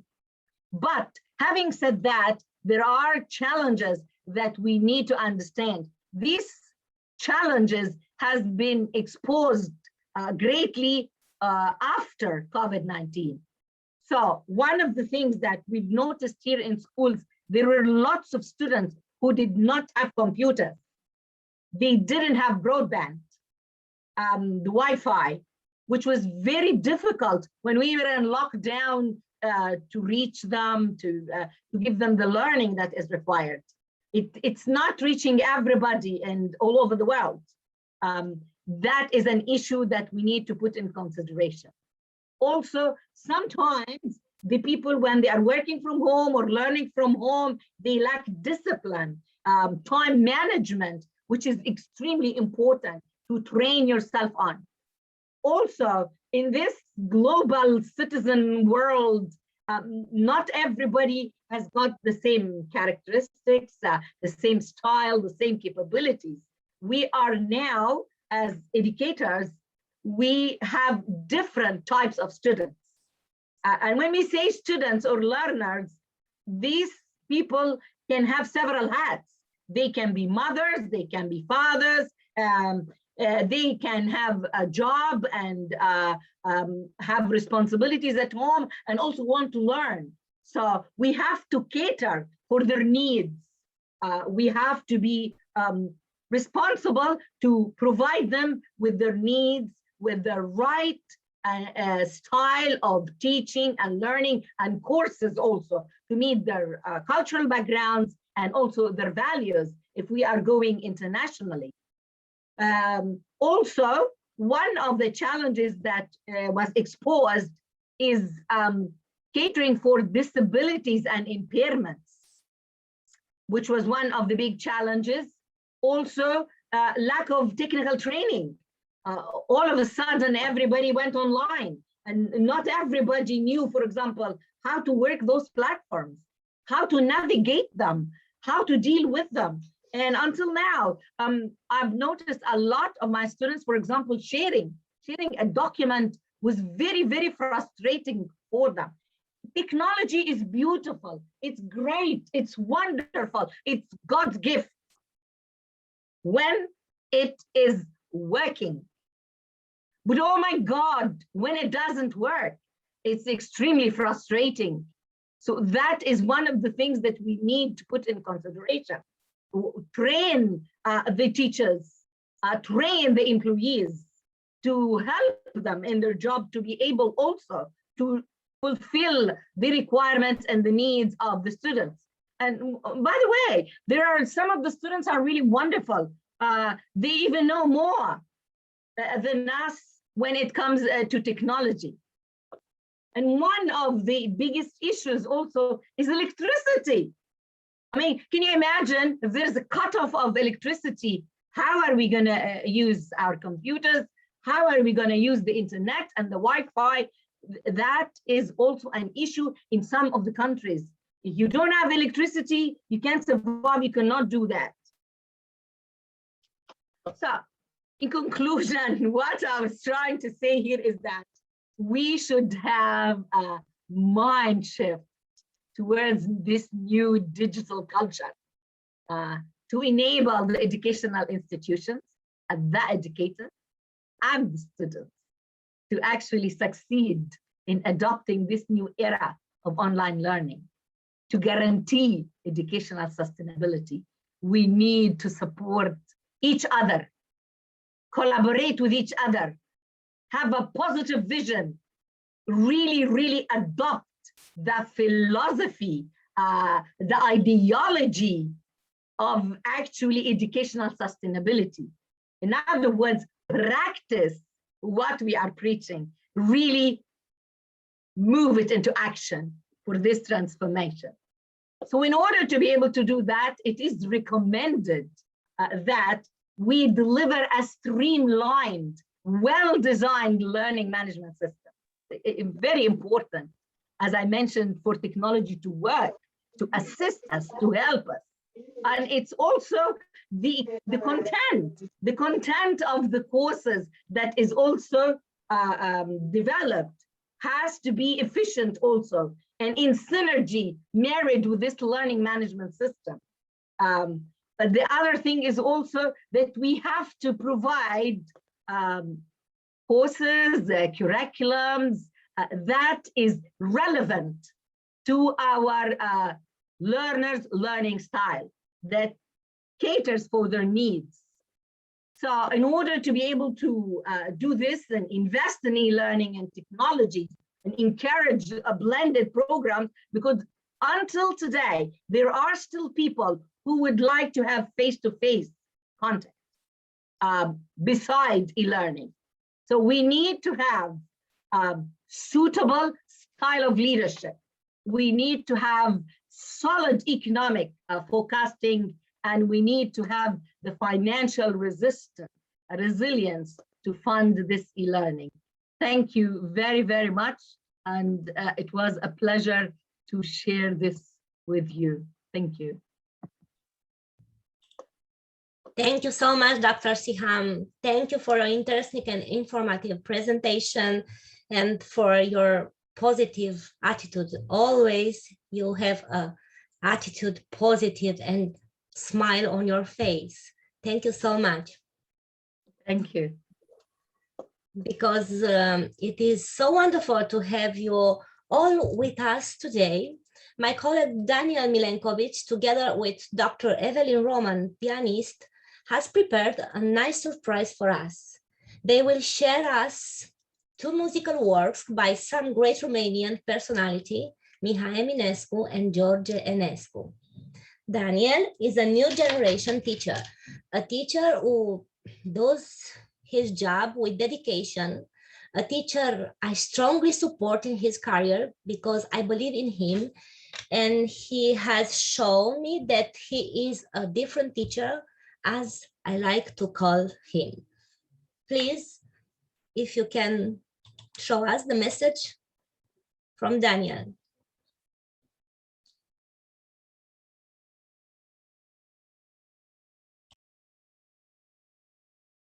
Good afternoon, dear participants to the international conference. I want to say a few words here from this beautiful place, Poiana Brașov, from Romania. Me and my colleague, the pianist Evelyn Roman, teacher at the music faculty in Timișoara, we want to make you a musical surprise, talking about two great personalities in Romania, the composer George Enescu and the writer Mihai Eminescu. Only together we can develop an educational based on honesty, great values, and in the same time to develop their personality by cultural activities. I want you to enjoy the show and to have a wonderful time.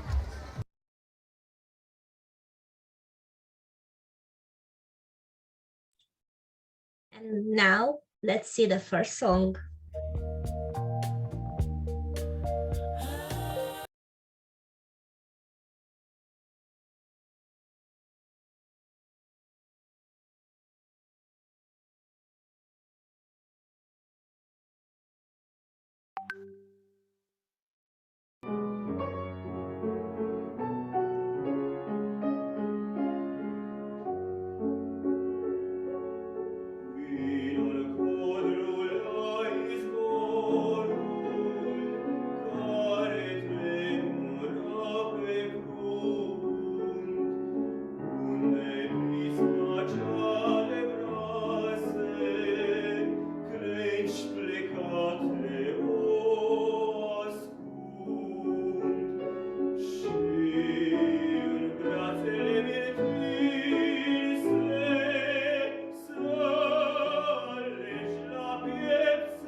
Laura, please.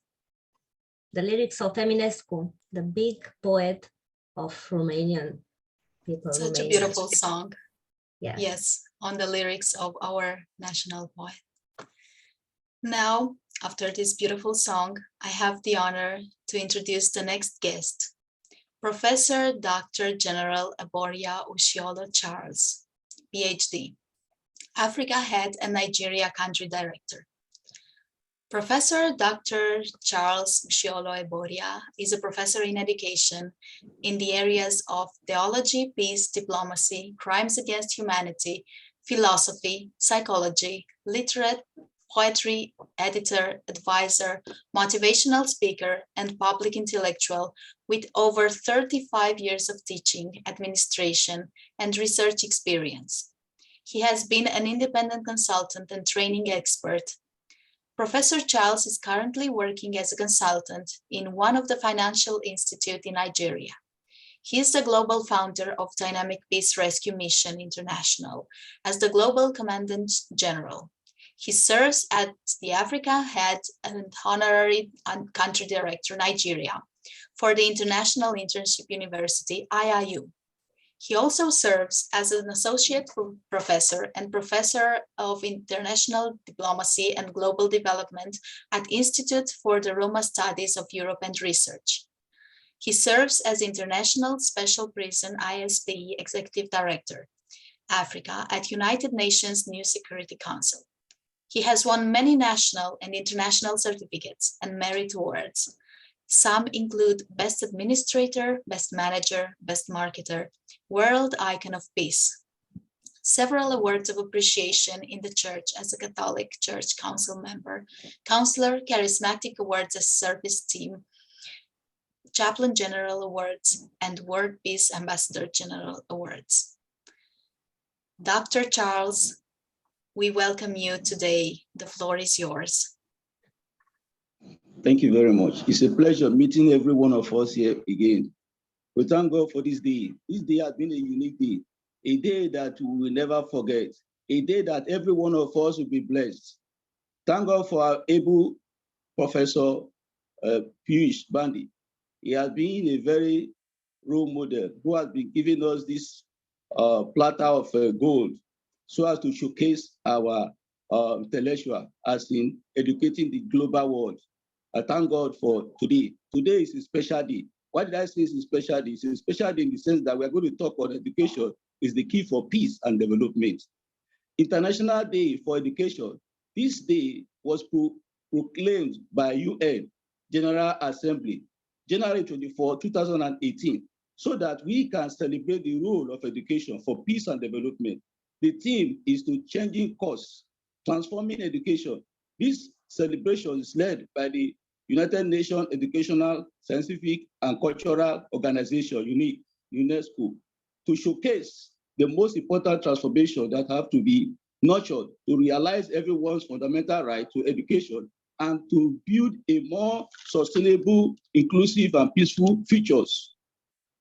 Peace and development education aim to prevent a conflict in advance, or rather, to educate individuals and a society for successful existence on the basics of nonviolence, tolerance, equality, respect for differences, and social justice. Education can lead to peace and be a part of peace building, but better by supporting the transformation of the security situation, political infrastructures, economic regeneration, and social development.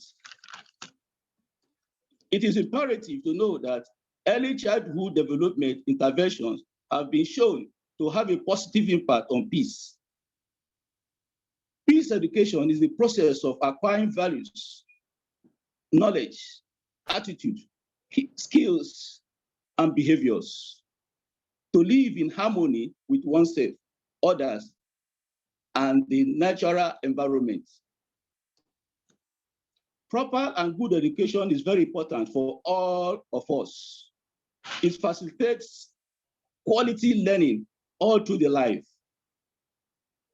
Among people of any age, group, religion, castes, creeds, Good education is the process of achieving knowledge, values, skills, belief, and moral habits.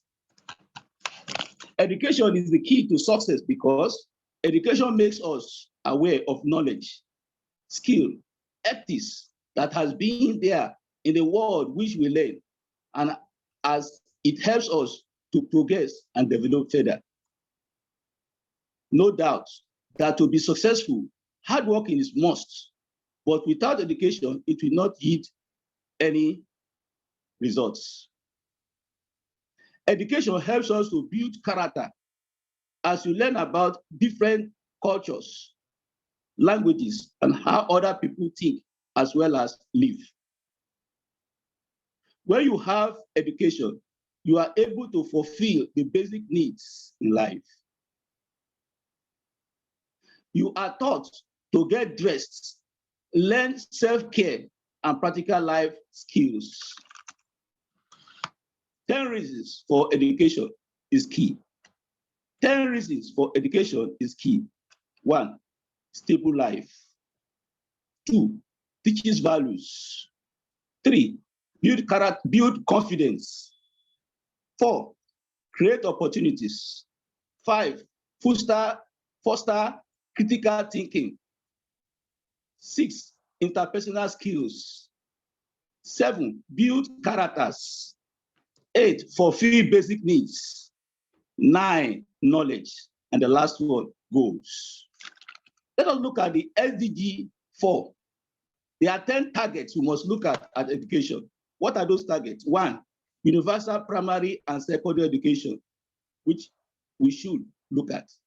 2, early childhood development and universal pre-primary education. 3, equal success to technical, vocational, and higher education. 4, relevant skill for decent work. 5, gender equality and inclusion. 6, universal youth literacy.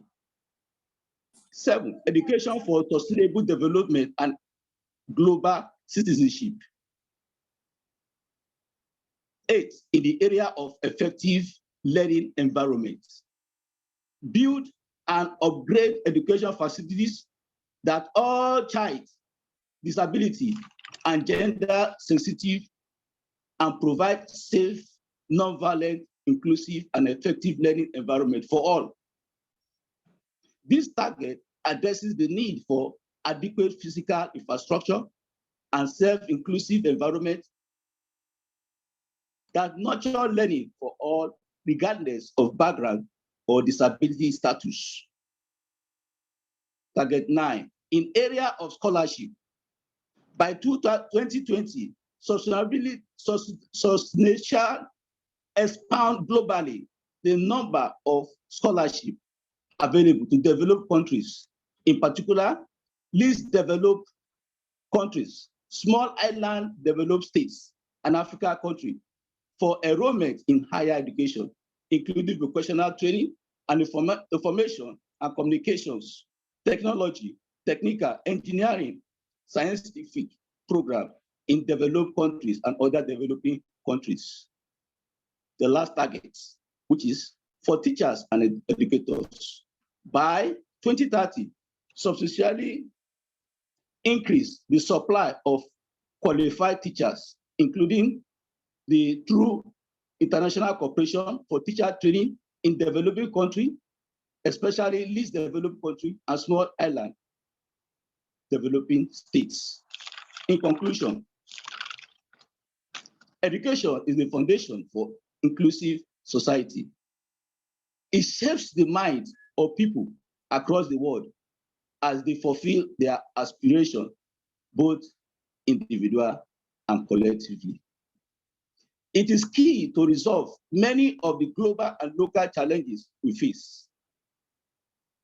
We cannot heal a damaged planet, narrow huge inequalities, secure the rights of women and girls, strengthen trust, or build peace without a strong commitment to education. Irrespective of the present COVID-19 pandemic.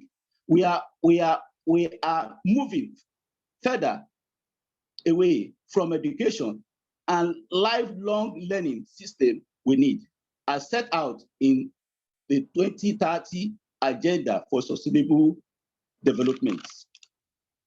Education is key for peace and development. The time has come for transformation action on education. We imagine our future together. We need to look at education as a major role to ensure justice, human rights, and opportunities for all.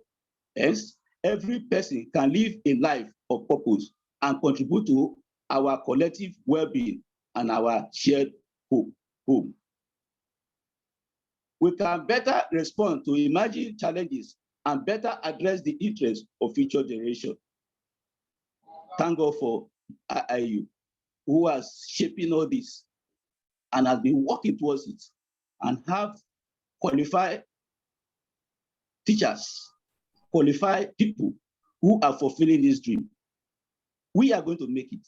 2030 is a year that all the plan concerning education, making sure that literacy is formalized, will be put to stitch. Thank you, our great IIU founder, Professor Piyush Pandit, the co-founders, the vice chancellor, the board of directors and governing body of IIU. Thank you, everyone. Great IIU, great. Let us grow together. May God bless us and sustain us. Thank you very much. Thank you very much, Your Able Excellency, always near to IIU, always implying IIU. Thank you for all your words. Your message is so strong. It was a pleasure and an honor to have you with us today. Thank you. Thank you very much. And now I want to invite on our virtual stage, Mr. Yuda Lutfianto Pamungas, a board member of IIU and the country director of IIU Indonesia, a high school teacher and a student's advisor under direct order from Vice Principal Students Affairs.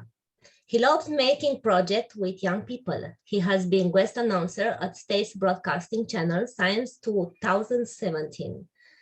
He also directed several national competitions like National School Debating Competition, Speech Contest, and Newscasting Competition. Currently, he is assigned as the Secretary of District English Teacher Working Group with 119 members. He is also associated with EDDS English, where he serves as the Research and Development Manager. Welcome, sir.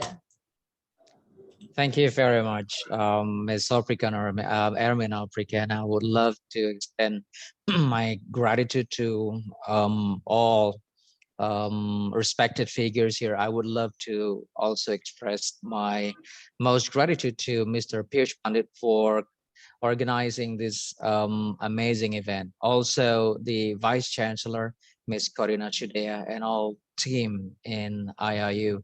I am really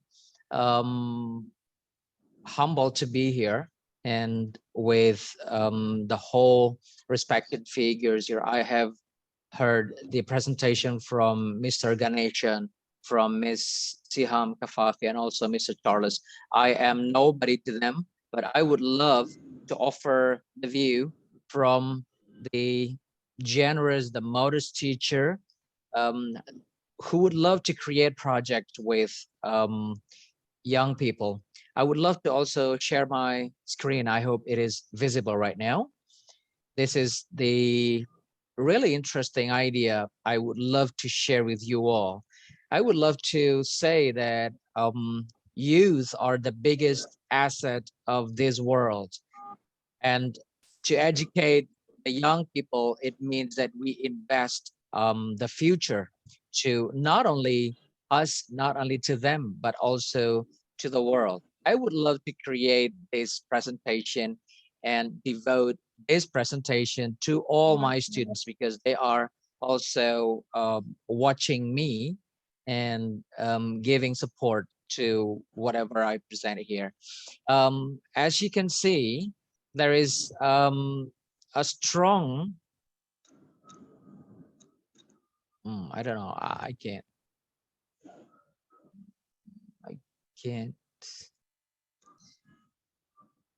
Okay, now this is really interesting. I start with the trivia fact that over 1 billion young people are now there in the world. This is the data I quoted from 2019. And of those number of young people, India tops with a list of 365 million young people, China with 269, Indonesia, my country, with 67 million people. The United States also contributes there with 65 million people. Pakistan with 59 million people. And as we can see, the youth are the asset of the future world. This is why we really need to educate them, to give them the power to hold the knowledge, to use their knowledge, their mindset, their ideas, their energy to devote themselves to the better world in the future. Now, by 2030, there will be around 2 billion young women and men seeking opportunities for a bright future throughout the world. This is Mr. really Yuda? interesting. Yes. Sorry to interrupt you, but we can see just only the first slide of your presentation. Oh, I'm really sorry. No, it's okay. We can see the Okay. second one. Oh, okay. Can you see that? Yes, perfect. Okay. All right. Thank you very much. All right. Now, by 2030, I repeat that there will be 2 billion young women and men seeking opportunities for a bright future throughout the world. This means that there is something that we need to do. There is something that the world has to do about those young people. They need to get themselves educated. They need to get knowledge. They need to get experience.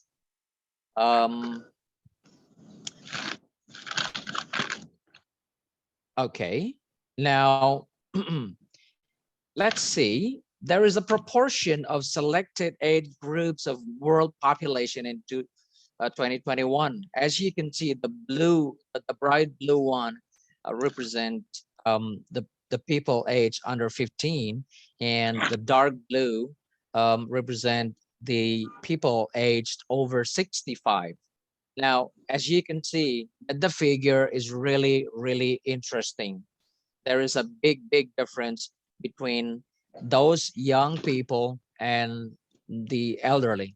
Interestingly, the global population has grown rapidly since the beginning of the Common Era. As you can see, that in 1950, there were about 2.53 billion people living in the world. And by the end of 2020, there were about 7.8 billion people. That was more than twice. I believe this is going to be massively important for everyone to finally be able to see that youth is the biggest asset of this world. Now, we also need to check the other fact: the global population has risen dramatically. Now, this has got to do with a lot of things. I can see, and we can see, that education plays a very vital role to the increase of people's awareness. Scientific research, well-organized health policy, and also the declining infant mortality rates, they play altogether the important role in creating the future world that we are living right now. Remember, the world that we live now used to be the future world to those who lived in the past. And the world that we live in the future might be the dream of us right now. And this is really interesting because we need to finally come up with an idea. And I do agree. I quote from the United States program. This is the Youth 2030 program, the United Nations Youth Strategy. Now, they also let us know the opportunities, a world in which the human rights of every young person are realized, that ensures every young person is empowered to achieve their full potential, and that recognize young people's agency, resilience, and their positive contributions as agents of change. This is why the youth empowerment becomes the major aspect to develop in the future. Now let's see. There are so many things that we can do, and I agree with what the United Nations have already set up. There are strategies, there are things that people do. The leadership example. I believe that there are so many things that people should do, and the United Nations already recognize.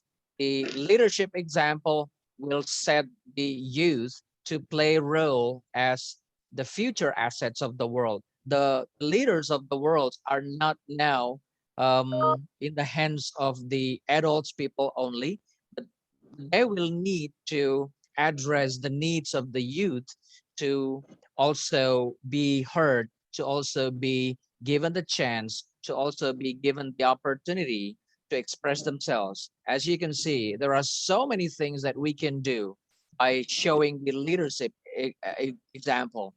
People like us, people like you all here in this Zoom platform are just the perfect ones to show the example.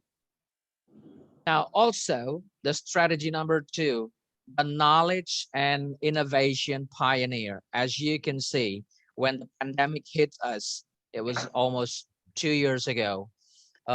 Everyone was massively shocked, massively hit. And as a result, we are now living in the world that we have never imagined living before.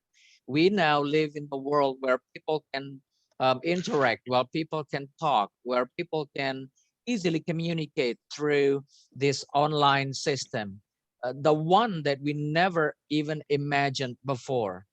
Regardless of the age, we are now together in the platform and we can communicate.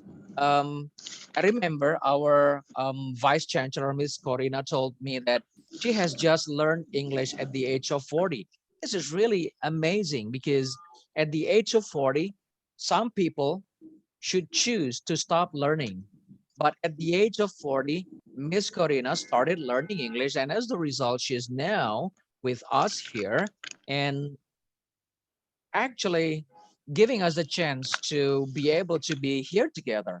So the knowledge and innovation pioneer is in our hands. We need to boost those youths' motivation, those youths' courage. We need to make them feel respected. We need to make them feel appreciated.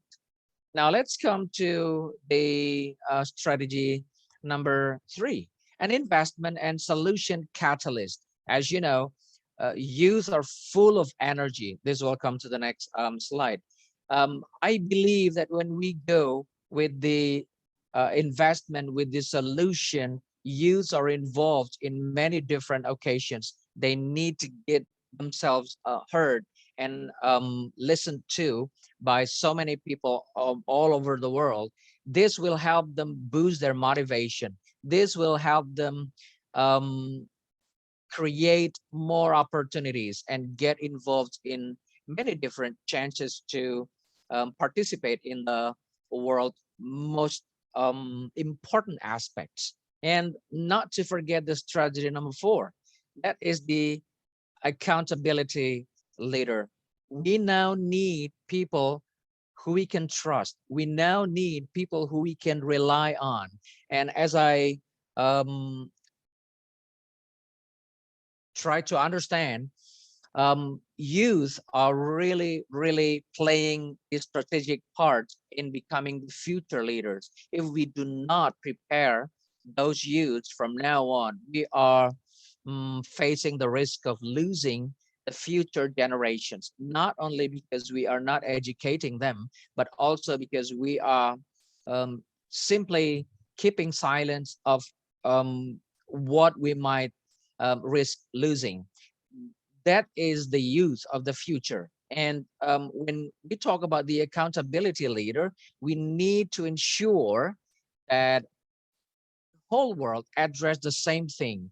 I do agree with Professor Ganeshan when he said that children are unique. Children are not equally the same, but at the same time, we also need to build the common awareness, common understanding that everyone in this world should have values that we regard as the same, that we need to have people who agree on one thing. And I believe that that one thing is education. Now, the priorities are so many, but I would love to go on with 5 priorities. Number one, I would love to hear that those youths are given the chance to get engaged, to be given the participation and advocacy. You know, you need to amplify youth voices. You need to hear youth participation. You need to make them feel heard. As I told you so many times, you need to let them participate. You need to let them make themselves into the projects that not only adults do, but they will feel really motivated when they are into it. Now, the second one is informed and healthy foundations. You know, youths are the best people who we can start the ideas with. When you talk about informed and healthy foundations, we will need to support young people's greater access to quality education and health services. Now, it is a lot easier to ask young people to contribute. I believe so. I've been working with students of high schools, students of college, students from dropped out schools. And as long as we give them the chance, the opportunity, they always give a very positive returns to us. Now, the third priority, economic empowerment through decent work. I believe that when youth are given the chance to involve themselves in decent work, not only by any means of getting a job, but also involved in projects. You know, we need to support young people's greater access to decent work and productive employment. As we can see that world is now facing the risk of losing quality employment because the pandemic hit us really severely, that the youth are now becoming a rare quality of who they should be. Now, the only thing that we can do is start doing things. And when we do that, we need to incorporate ourselves. We need to involve the whole world all together through the massive project, massive movement. And the fourth priority, when we talk about the youth and human rights, we need to protect and promote the rights of young people, support their civic and political engagement. We know that youth are mostly associated with those who are innocent, those who are not knowledgeable, those who are less fortunate to get involved in the political aspect. And this is completely wrong, to my opinion, because we need to make those students get involved into many different projects, many different movements. After all, experience will say all. Experience is the best teacher in the world. So if we would love to see the future of this world, we would have to ask the world to do something about the youth. Now, let's see the fifth priority. We talk about peace and resilience building. We need to support young people as a catalyst for peace and security and humanitarian action. And those can be done by at least these 4 things that I have already seen in my community. This is what I have been doing with my young people around me. Number one, I would love to get them involved in a local NGO. This looks really not practical, but I believe that experience gives them everything. By participating in a local NGO, I think they will get experience. They will deal with the real thing. They will not be in the empty space. They will be dealing with real life situations. Also, we need to get them engaged in local politics. I'm not talking only about students. Remember, I'm talking about youth project. It's not always about school students. We talk about university students, college students, diplomas, graduates. They need to get themselves heard and understood. And to do so, they need to express themselves.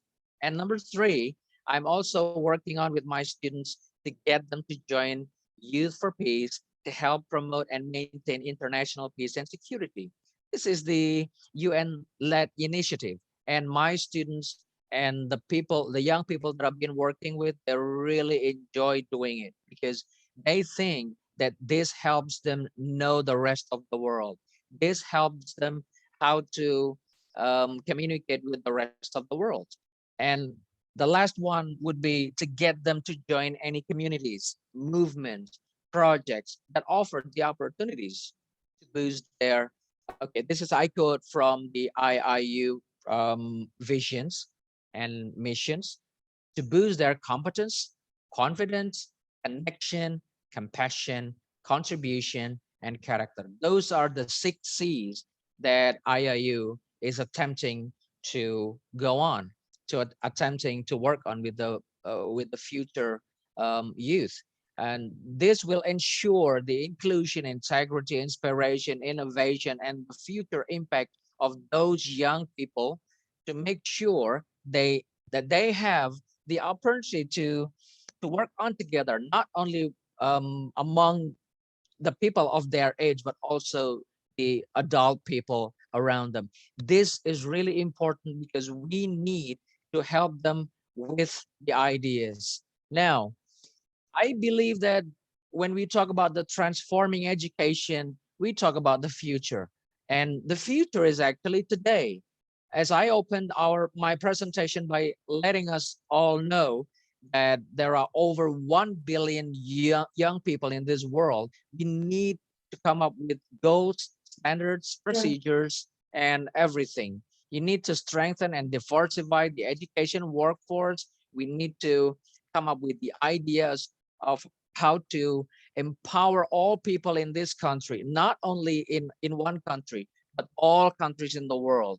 Right now, students, college students, young people are also involved very massively with technology and teaching and learning process, as what Professor Siham Kafafi already told us earlier. I believe that when we go on with these projects, the projects where students are involved, where young people are involved, I believe that this will be a massive project, a massive movement for the world. And now don't forget, then when we talk about the global ideas, we are going to start with a very local initiative.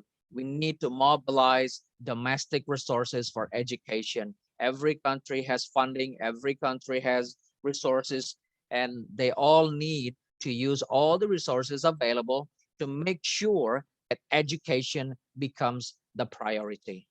Now, I would love you all to see and imagine the new world where massive involvement of the youth brings brighter future to the world. I try to show you that youth are represented by the dots right there. Imagine if this world is full of young, energetic students, young, energetic people who would love to do something to this world. Now we are part of that.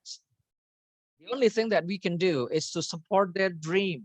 We need to act and later on let them inspire. This will be really important because when they have dreams, we help them act. At the end of the day, they will feel appreciated. They will feel respected. They will make themselves as the inspiration. And by doing so, we help the world. Now, this is the last slide that I would love to show you all. I believe in what IIU has been doing by inspiring, inventing, and igniting young minds. This is the massive movement that I have been joining, and I have to say that I'm really, really, really stunned by what the initiative by Sir Piyush Pandit. I believe that collaboration, creativity, the ICT literacy, communication, and networking can be done together, all together. It's all in our hands. To conclude my presentation, I would love to read the quote from one of my favorites figures, Mahatma Gandhi. The future depends on what we do in the present. It will never be the future itself until we do something in the present. And if we want to reach real peace in this world, we should start educating children. I believe that when we educate children, we create the better future of the world. We create peace and we create love. Thank you. Goodbye from Indonesia. Thank you so much, Mr. Yuda, for your wonderful presentation. Indeed, providing education and empowering the young should always be the #1 priority. Now, it is my honor to invite our next guest, Mr. Anas El Ras, Country Director, IIU Morocco. He's a business efficiency consultant, helping businesses to be more efficient and sustainable. He's also an active member of the civil society and interested in the intersection between business and social good. Mr. Anas, I invite you here on our virtual stage. Hello, thank you so much, Laura, for your introduction. Thank you. Well, good morning, good afternoon, and good evening, and good late evening for some of us, from whichever corner of the world you're attending this. I would like to thank you for taking the time to be here with us celebrating this day. Well, first of all, it's an immense pleasure and a great honor for me to be part of this memorable day, and I hold deep gratitude also to be invited as a speaker among such a really beautiful group of visionary leaders. I'm very, very, very humbled to be part of the group of the speakers.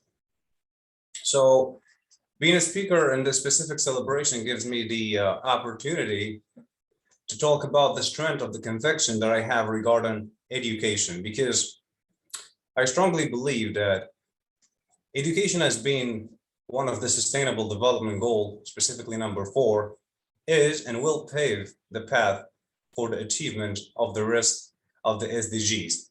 And I strongly believe that. So I will just share my screen so I can share with you a little presentation that I've made for today's topic.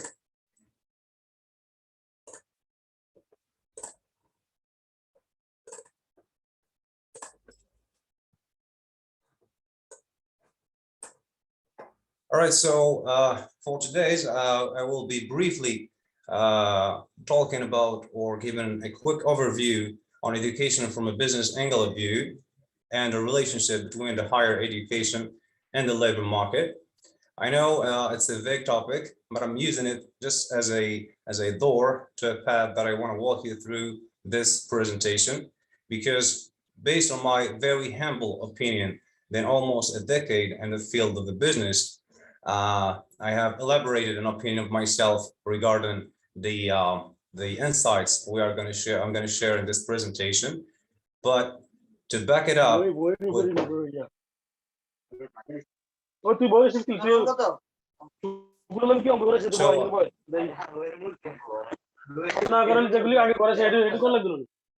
Host, can you please unmute the sound?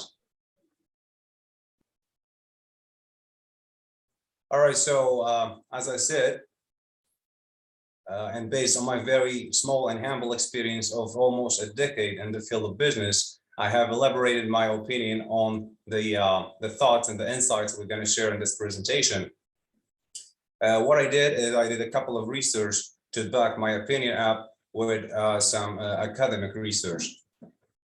So as an introduction, I called the passage from Mr. Andreas Schleicher.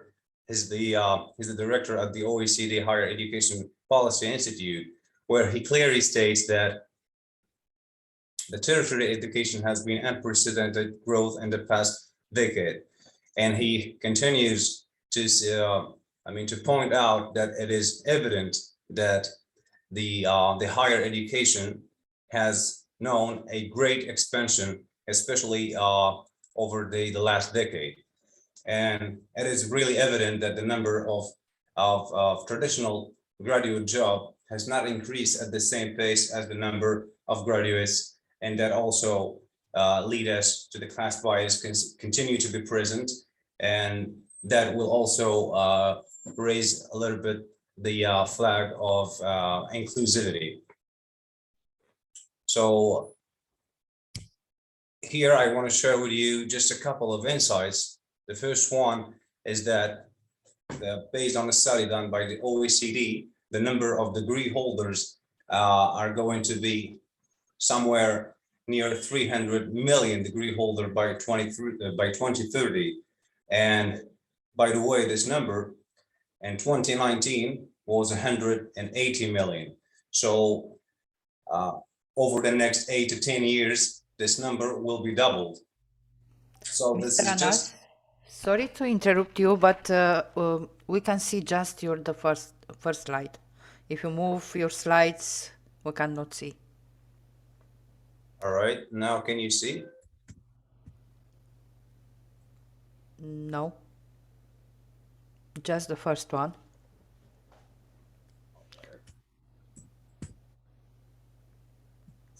I will just give it a quick restart. If it's not working, I'm going to just proceed without the slides. Okay. No, it's okay. I can see the second one.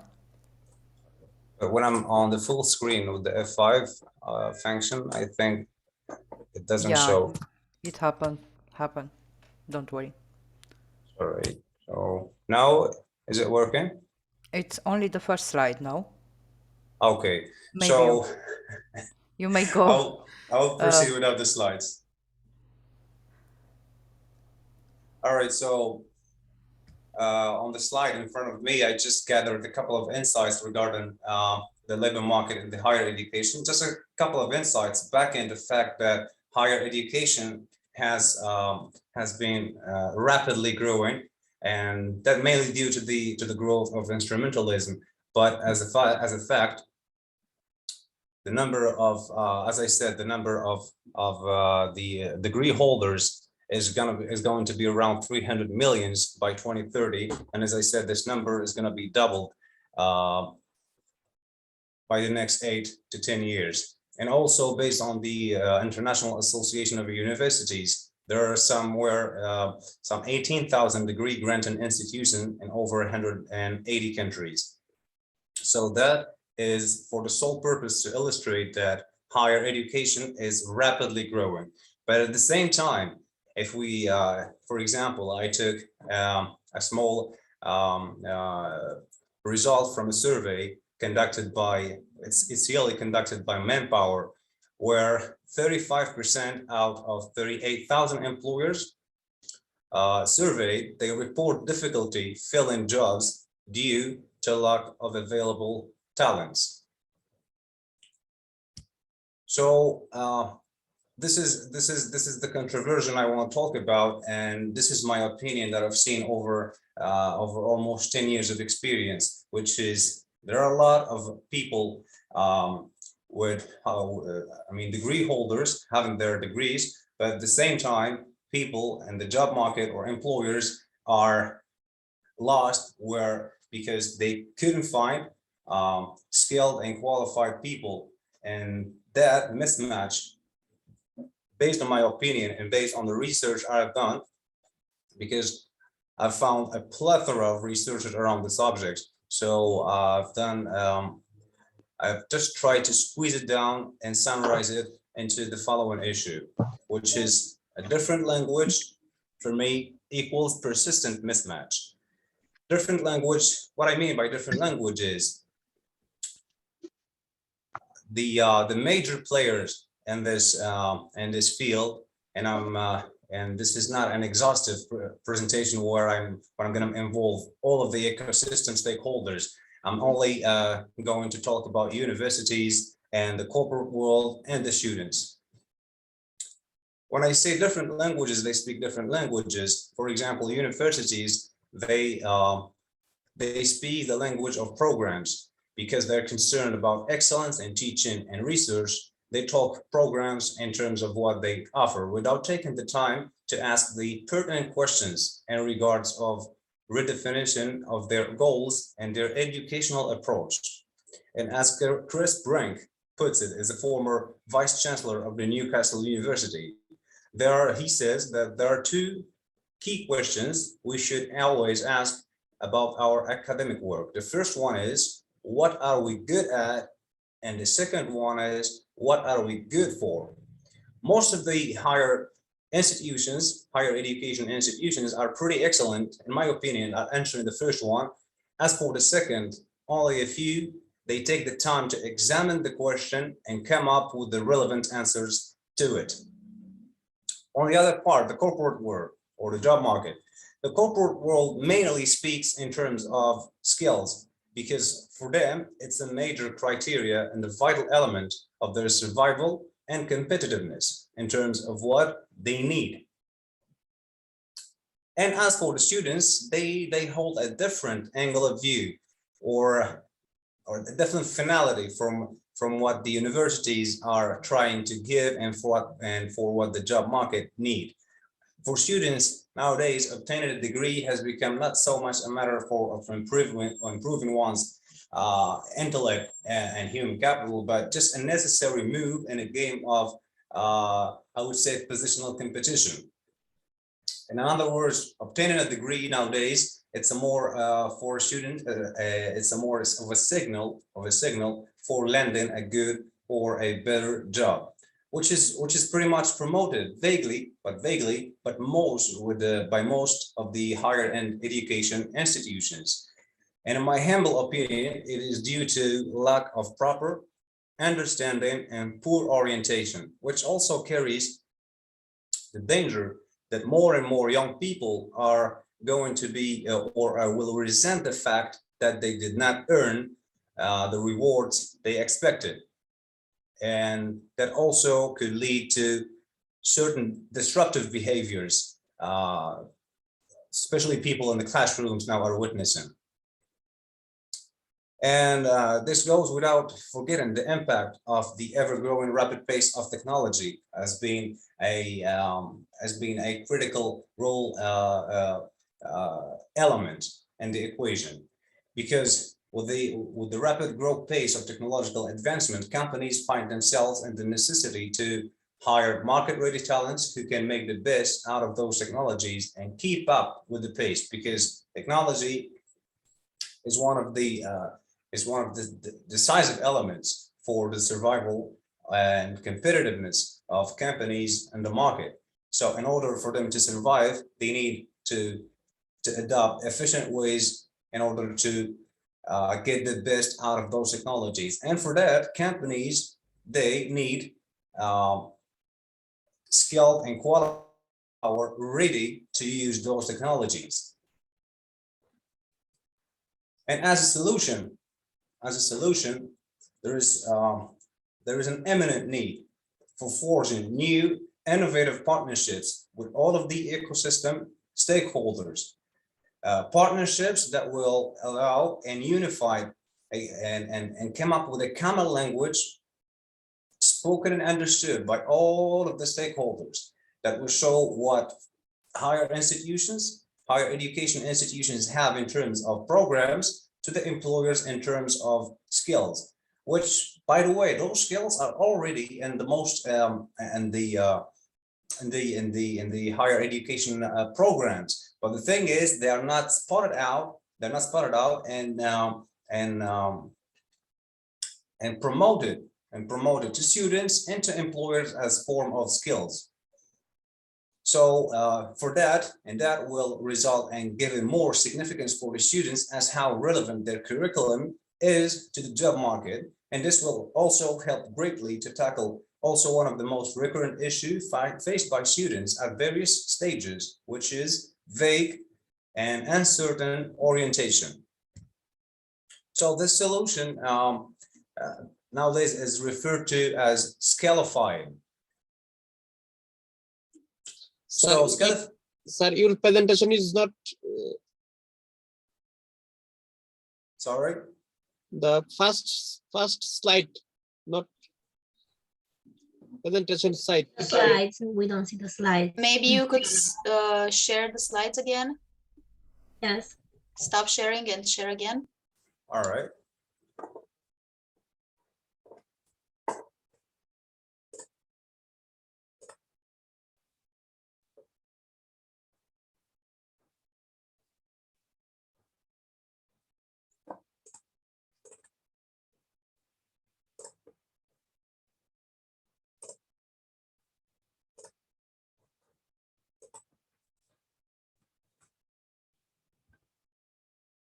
Now, is it visible?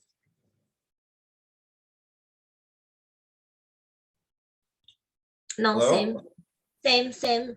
No, please go on and finish your presentation. It's okay. We will share. If you will share with us, we can share with people after the conference. I'll just give it one more shot and I will continue with other slides. Okay. I know everybody's tired and I'm the last one, so I'm holding your breath. No, don't say like this. Right, so I'm going to stop the share and I'll just give it another. And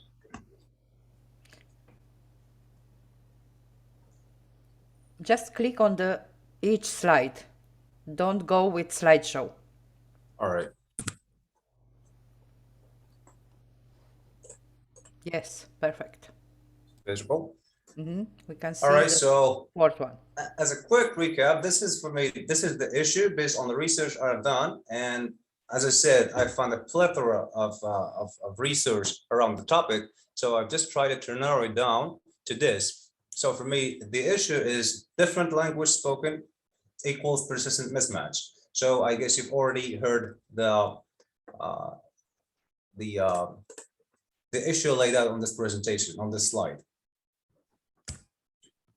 So for me, as I said, the solution is forging new innovative partnerships and partnerships that will produce a common language spoken and understood by all the ecosystem stakeholders.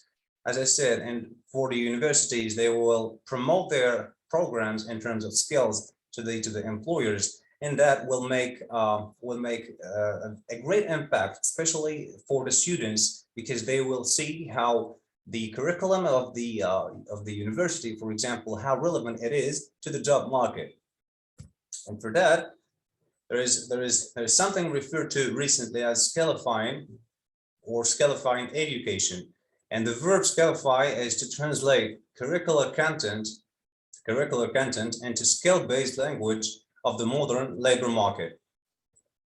In that approach, I will just give 4 quick pros for adopting it. First, it gives a better it better align programs with market needs, because skills are a shared language, and articulating curriculum in these terms allows for more direct comparison with skill-based signals from the labor market.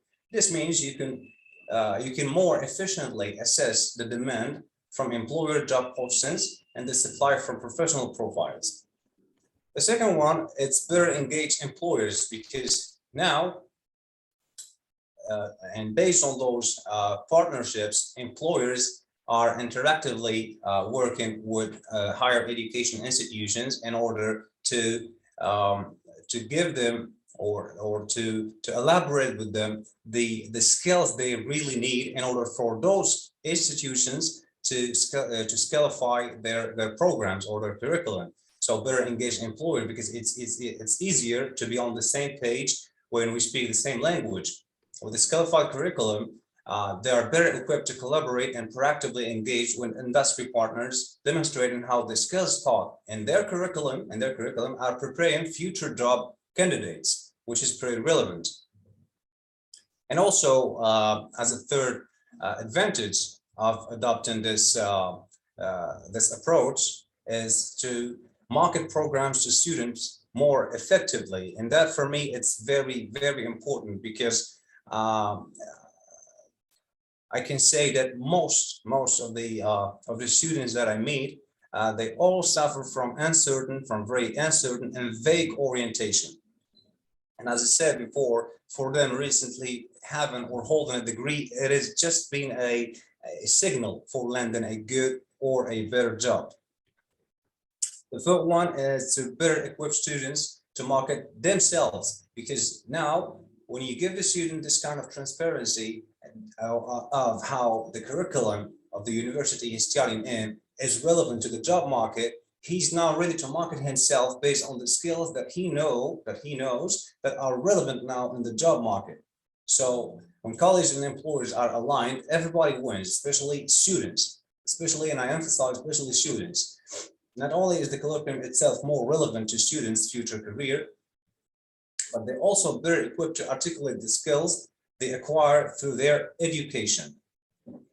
And for this solution to be adopted, there is a challenge, and this challenge, I will just sum it up in the fact that the first universities or the first higher education institutions that will adopt such an approach are the ones that are in the private sector, because of their financial well-being, and also because of the already existing flexible pedagogic policies they have. So this will raise, as I said, the issue of exclusivity. So it's not going to be affordable for everyone or accessible to everyone. And that also will, in my opinion, it will also engrave the paradigm that's been common, which is if you want to achieve excellence or quality, you need to compromise on equity. And I do believe, I know it's right as a paradigm, I know it's right, but I know it's true, but it's not right. I know it's true, but it's not right, because there are experiences nowadays that have shown and proven that we can achieve quality and excellence without compromising equity. So for me, as an initiative for that, we can give the example of the IIU, because IIU effectively is a great example for this, because with the IIU, what it has done, it has provided an innovative social and economic model that is holistic, providing a solution, in my opinion, that tackles this issue in an impressively smooth way, where economic efficiency and social justice can be improved hand in hand. I mean, where people from all over the world can access world-class education, cutting-edge technology courses, and the key to that, in my opinion, the key that IIU has used is it has efficiently leveraged the power of technology, especially the widespread of the internet, with the power of the MOOC, of the massive open online courses. In my opinion, again, IIU model is phenomenally driving a huge momentum towards the achievement of the very, very delicate equation, which is achieving quality and excellence, and also, and at the same time, not compromising equity. And I guess the IIU model has greatly managed to gather these four elements, which is the first one is affordable and accessible education, because through the IIU, especially the social model, it has cut down all of the additional costs that and has provided courses and is providing courses. By the way, more than 1,000 courses, as I've read in the website, to their e-learners. So which makes the IIU solution affordable and accessible is the new inventive and innovative way to bring education to the students. The second one is world-class and skill-based education. Why I said world-class? Because IIU has developed a very rich and evolving curriculum that efficiently, as I said, leverages the power of the technological advancement, and that will produce talented people who are ready to make the most out of those technologies and provide employers, individuals with the right set of skills. The third one, they have offered the parallel internship system IIU has incorporated. That is a very critical element, because one of the major players now, as we said, is the corporate world. So what the IIU has done is it brought them within the as a part, or as a necessary part for the IIU model to succeed. So with the incorporation of the parallel internship system, employers can now in real time see how their future or potential employees are learning, and at the same time see how qualified and what skills they are learning. And in my opinion, IIU went really far beyond, which is for me the point number 4, which is global awareness. For me, IIU has greatly identified major systemic discrepancies related to education and successfully managed to develop this innovative and holistic solution that not only tackles those discrepancies locally, but simultaneously all over the world, which is now we are witnessing. I mean, IIU are doing it all over more than 100 and almost 195 countries simultaneously. So which is strongly going to help policymakers, and I'm sure of that. In the near future, IIU model will be kind of a benchmark that will help policymakers in their future education strategy developments.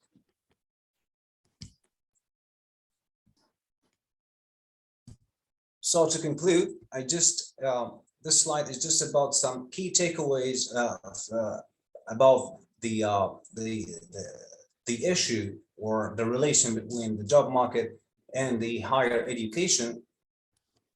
Of course, the forces that affect the links between higher education and the labor market can be considered global at some extent, but their impact on particular countries and regions will vary according to structure of their particular tertiary education and labor market systems. Again, and also that point was brightly mentioned by the respected speaker, Dr. Ganesha, who was talking about, especially the word is equity, because not everybody around the world needs the same thing. So this is more of the challenge, or in this part, because equity is not, it doesn't necessarily equal equality. So it is of the highest priority for policymakers, corporate world, higher education institutions to engage in serious partnership building strategies to reconstruct what needs to be reconstructed and come up with new, innovative and inventive approaches to deal with tomorrow's challenges regarding educations. And it is imperative for higher education institutions to open up to the international ecosystem and adopt new collaborative ways of thinking and empower their faculty staff, especially professors, think outward. So these are just a couple of references that were used to back my presentation. And thank you so much for hearing my presentation. And I would like to thank you for organizing this great event. And I would also like to thank you for a very specific thing, because what you're doing, guys, and especially the one engaged with the IIU, believe it, and honestly, we are doing something great, because I'm a strong believer that creative / destructive ideas, such for example the IIU, are the ideas that are going to really tackle and deal with persistent problems and issues faced by humanities. Because without those creative and destructive ideas, believe me, we are going just to be coming up with ideas to that are going to just touch this, to scratch the surface of the problem, but not tackling the problems at their roots. And again, thank you so much for inviting me to be part of this great day. Thank you so much for the organizers. Thank you so much for the beautiful group of speakers. Thank you so much for the whole IIU staff. You are doing great work. Thank you so much. Thank you so much. And thank you so much.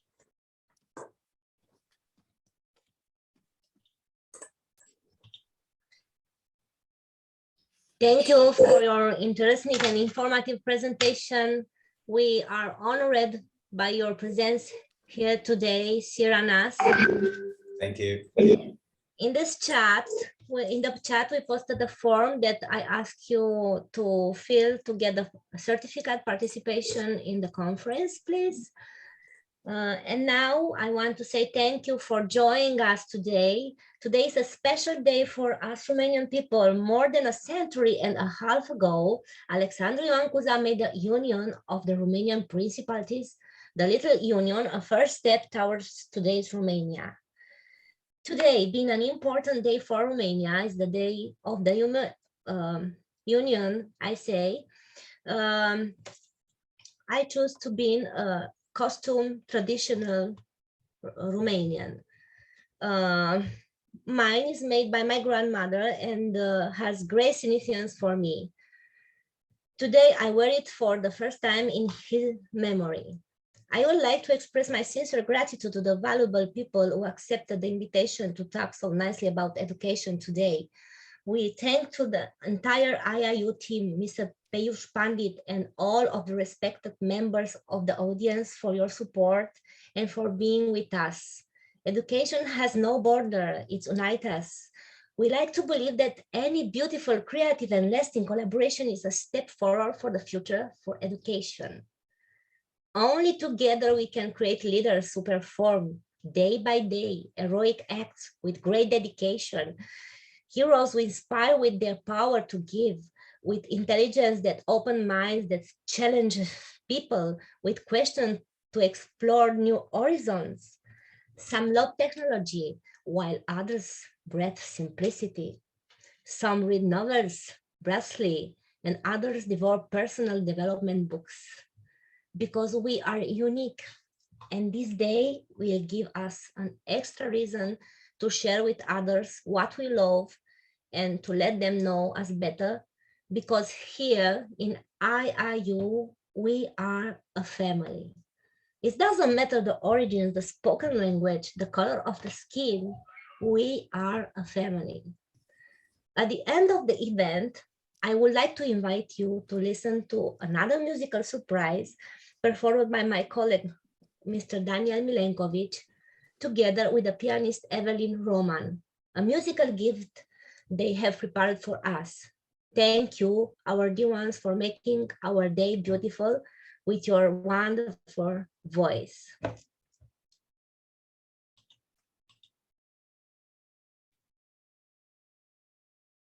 Corina, you can share us the movie.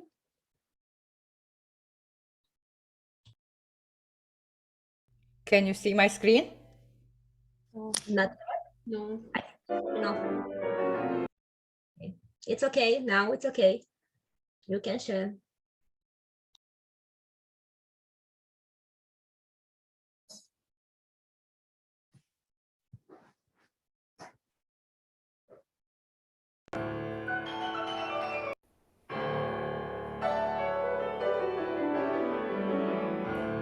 Is it visible? Yes.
The composer is George Enescu, the bigger composer of our country. Thank you very much. And with this, our event of today is over. Thank you so much for your presence here. You empower us with everything you said and everything you did today for us. Thank you once again. And Let's meet for our next event in IIU. Have a great day, evening, or afternoon to all of you. Bye-bye. Goodbye, everyone. Thank you for being with us today. Have a great day.